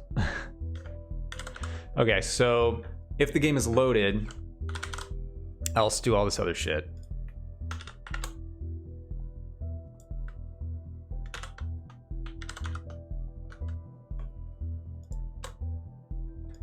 All right, so that becomes easier. Because, yeah, all I got to do then is be like, hey, if I'm a loaded game, then just step through all the markings that I have stored here in marking sublocation. Because what's going to happen is there's the body mark location. Yeah.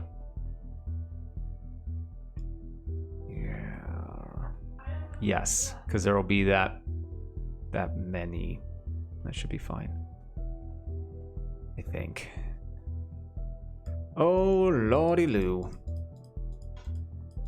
Okay, let's delete the save file because it's gonna get super weird.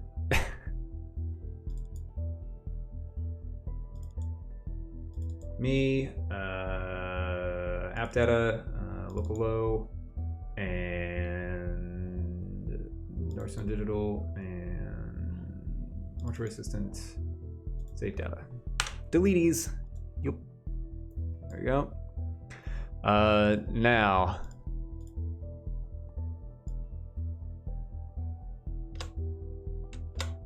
What should happen is the same thing as before. All this works. We know this all works. But in the block 100 body runner, there we go. So in here, this is where we choose our transform, and then we save it in the appropriate location based on the body ID. And then we add those choices for each one.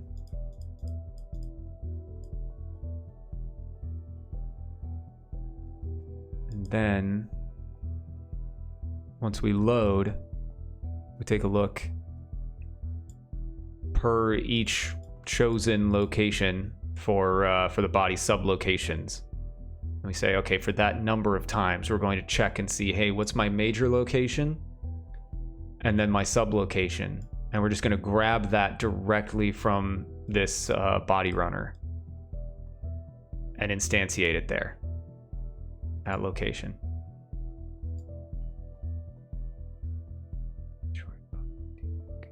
Oh wait, I feel like this is not correct. Because this goes with obituary, body ID, markings, and then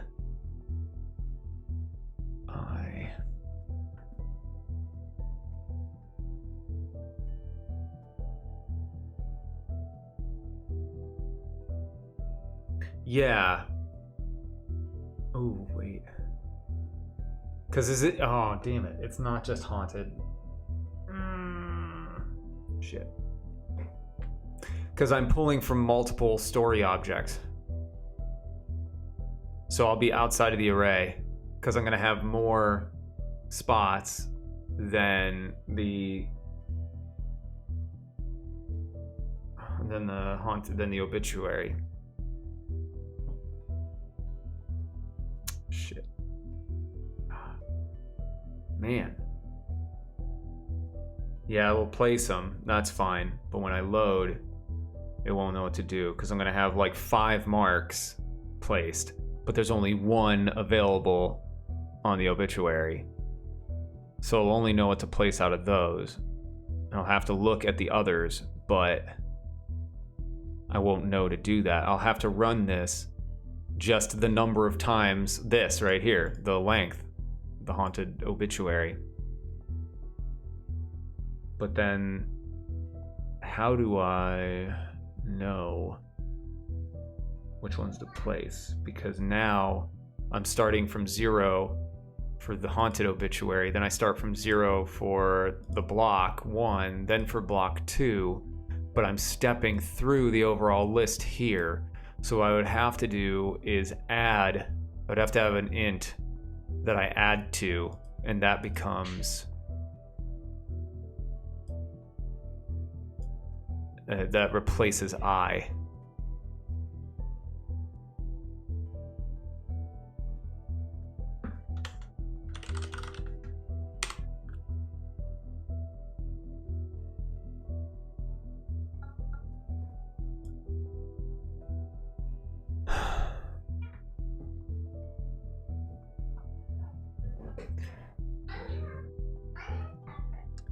So what I would do then is add an if in here. If game manager.ms.loaded game. Then we'll do this other shit. Otherwise, we will do what we normally do. Okay. But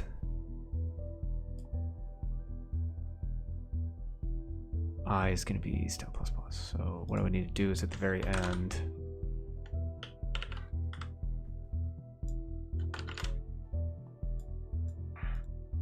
I would need to do that in each step here, in all of these for loops for each of these different block situations. I'd have to step up and do this, but get this out of here.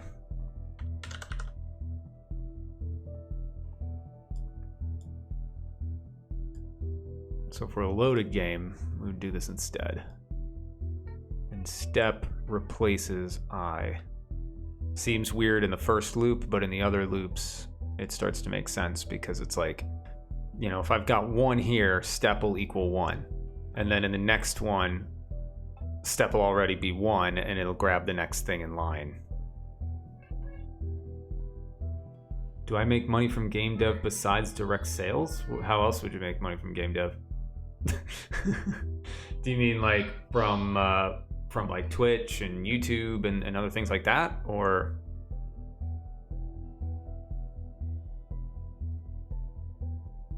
do you mean like do I work on other projects with people? I mean, yeah, but it's not very much. I mean, it's like, I don't know how often I get a Twitch check, but it's like 100 something, you know, from subs and things like that. Fluctuates based on people giving bits. Oh, I'm sure it is, Twitch Dog. I'm sure it is. Because there's a lot going on here that's going to be a pain in the booty.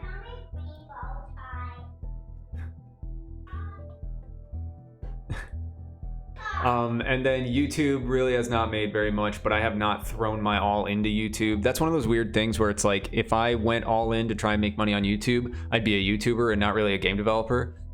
That's my son, but I do also have a daughter, so it depends on which one you heard. So yes, they were talking to each other about what a tie is. So we're best friends now.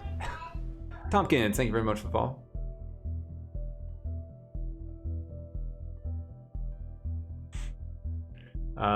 But yeah, I mean, I actually thought today about how I could tailor, yes, tie that you wear.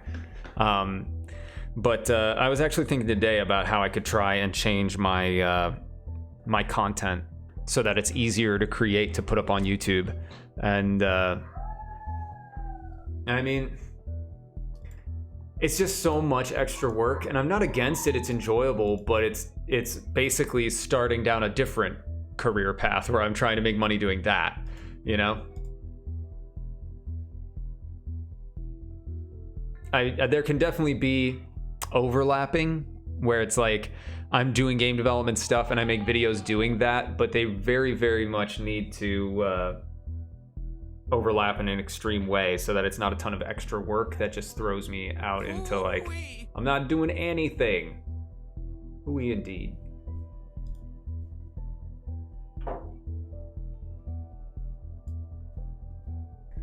Video can't be monetized. Why? Copyright claim.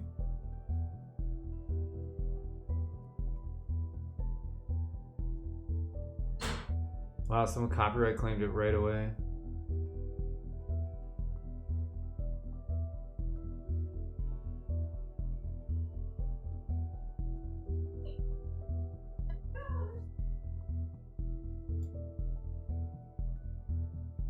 Mute song? Does that work? Can you?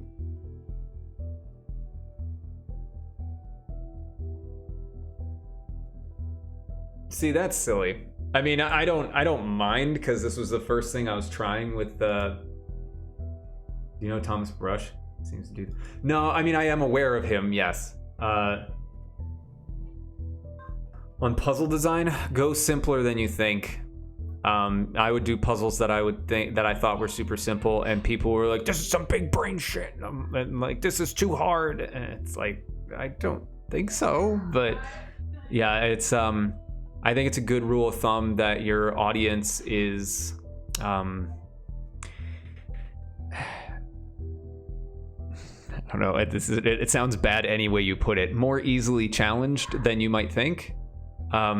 It's just, I think what it really is that when you're making a puzzle, no one else knows what you're thinking about. You see the through line very easily, right? So you try to like dumb it down, and even then you see the way to it and you're like, this is so obvious, I should probably make this more difficult. At least that's what I've done in the past. And then, you know, people have no idea what your thought process was. They're not you, so they look at it and it's like they have no clue what to do. And so you really need to like dumb it down, and you need to make sure that there's clear direction. And yeah, don't worry, we know.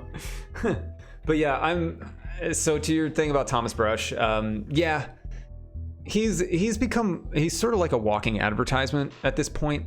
I mean, he's made a second game, but it's like he's really in on like making YouTube videos and doing his like become a game developer and you can too sales pitch to like buy his course, which, you know, we've talked about this in stream before. More power to him. I'm happy for his success and everything, but I also highly question a course to become a successful game developer from a guy that has 2 games. But they are successful games, so I mean, maybe he does know the secret sauce.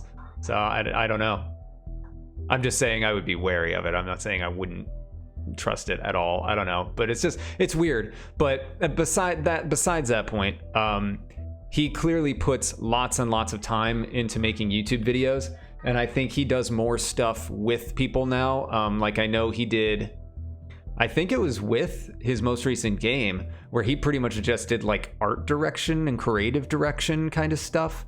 Like, I'm sure he created stuff for it and everything, but like it seemed like he was more like managing and doing some high level stuff than like just in the trenches making his own thing. So I don't know. I'm really not sure. I don't know to what degree. And so it just seems like he's using that time to make more YouTube videos than anything else. So I could be wrong though. I'm just an outsider looking in. I don't know. Anyway, the game is loaded. We've gone through here. We check all that and do all these things. So do the same thing for each for loop. And then it'll make me highly question everything I do.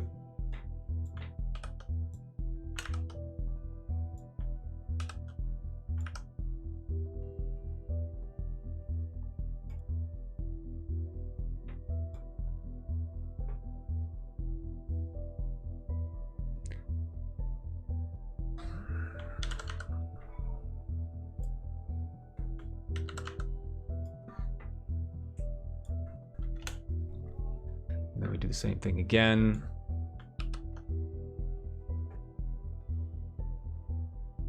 Oh god, so many 4s. This feels very wrong.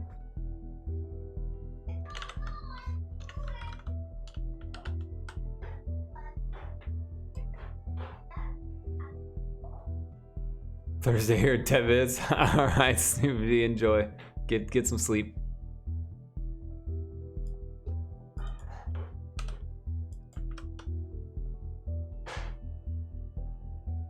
Okay, all I need to worry about is stepping through this.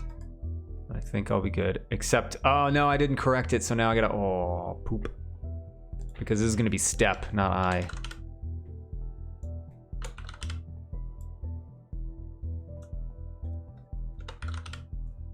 Oh, poop.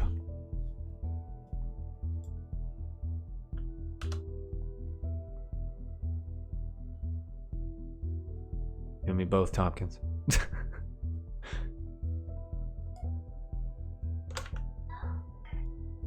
Step, step, and step. There's a way to bind a key so that when it's pressed, it calls a function. You want to detect the input outside of update? Well, update's really where you check for key press. I mean, you could do it in a coroutine, I guess, if you wanted to. Where you just say while true, if input, whatever, do random thing. Like to do devlogs, but yeah, I mean, I don't know what I'm doing when I stream it. Fake it till you make it, right?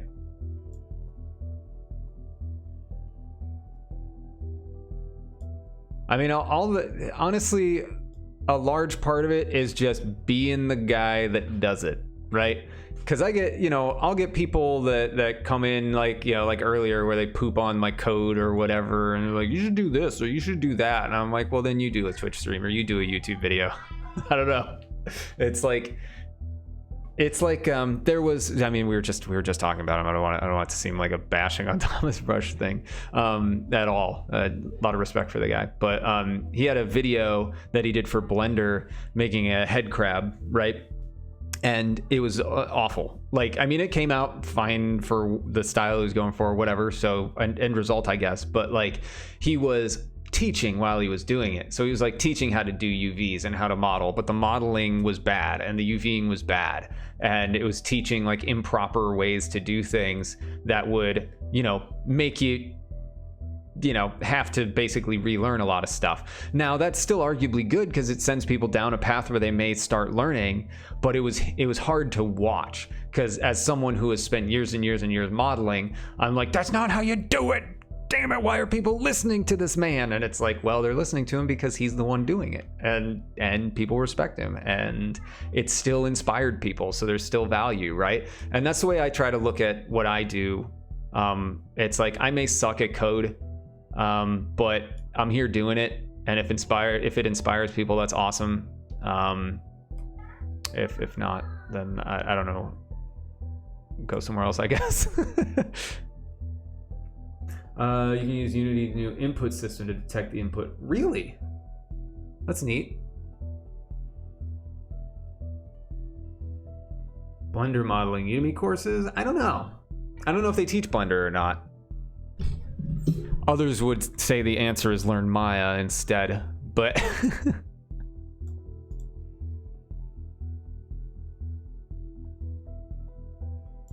Alright, what did I just do? Everything in the save load is step. What I should be doing is just because it's the same. Oh, it's not though because of the block. Damn it. I keep thinking like I should throw this into another function where I just ping this real quick, and it's like me. I suppose I could pass through the, you know, look at whatever block. Not worth it right now though. I'm just gonna do it. Hey, sweetie, I really gotta log in.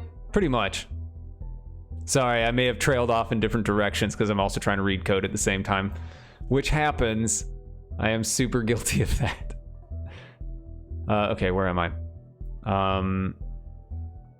See, I gotta do this in each book.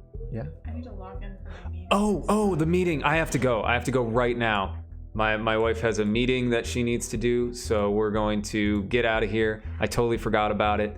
I need to leave. I'm being a terrible, unsupportive husband, so I need to leave. Let's go with we're gonna go with Matty Ray. He's streaming right now. I'm really sorry. I gotta peace out. My wife has a meeting. All right. Everybody do the social thing. Everybody do the Patreon thing. Do all that.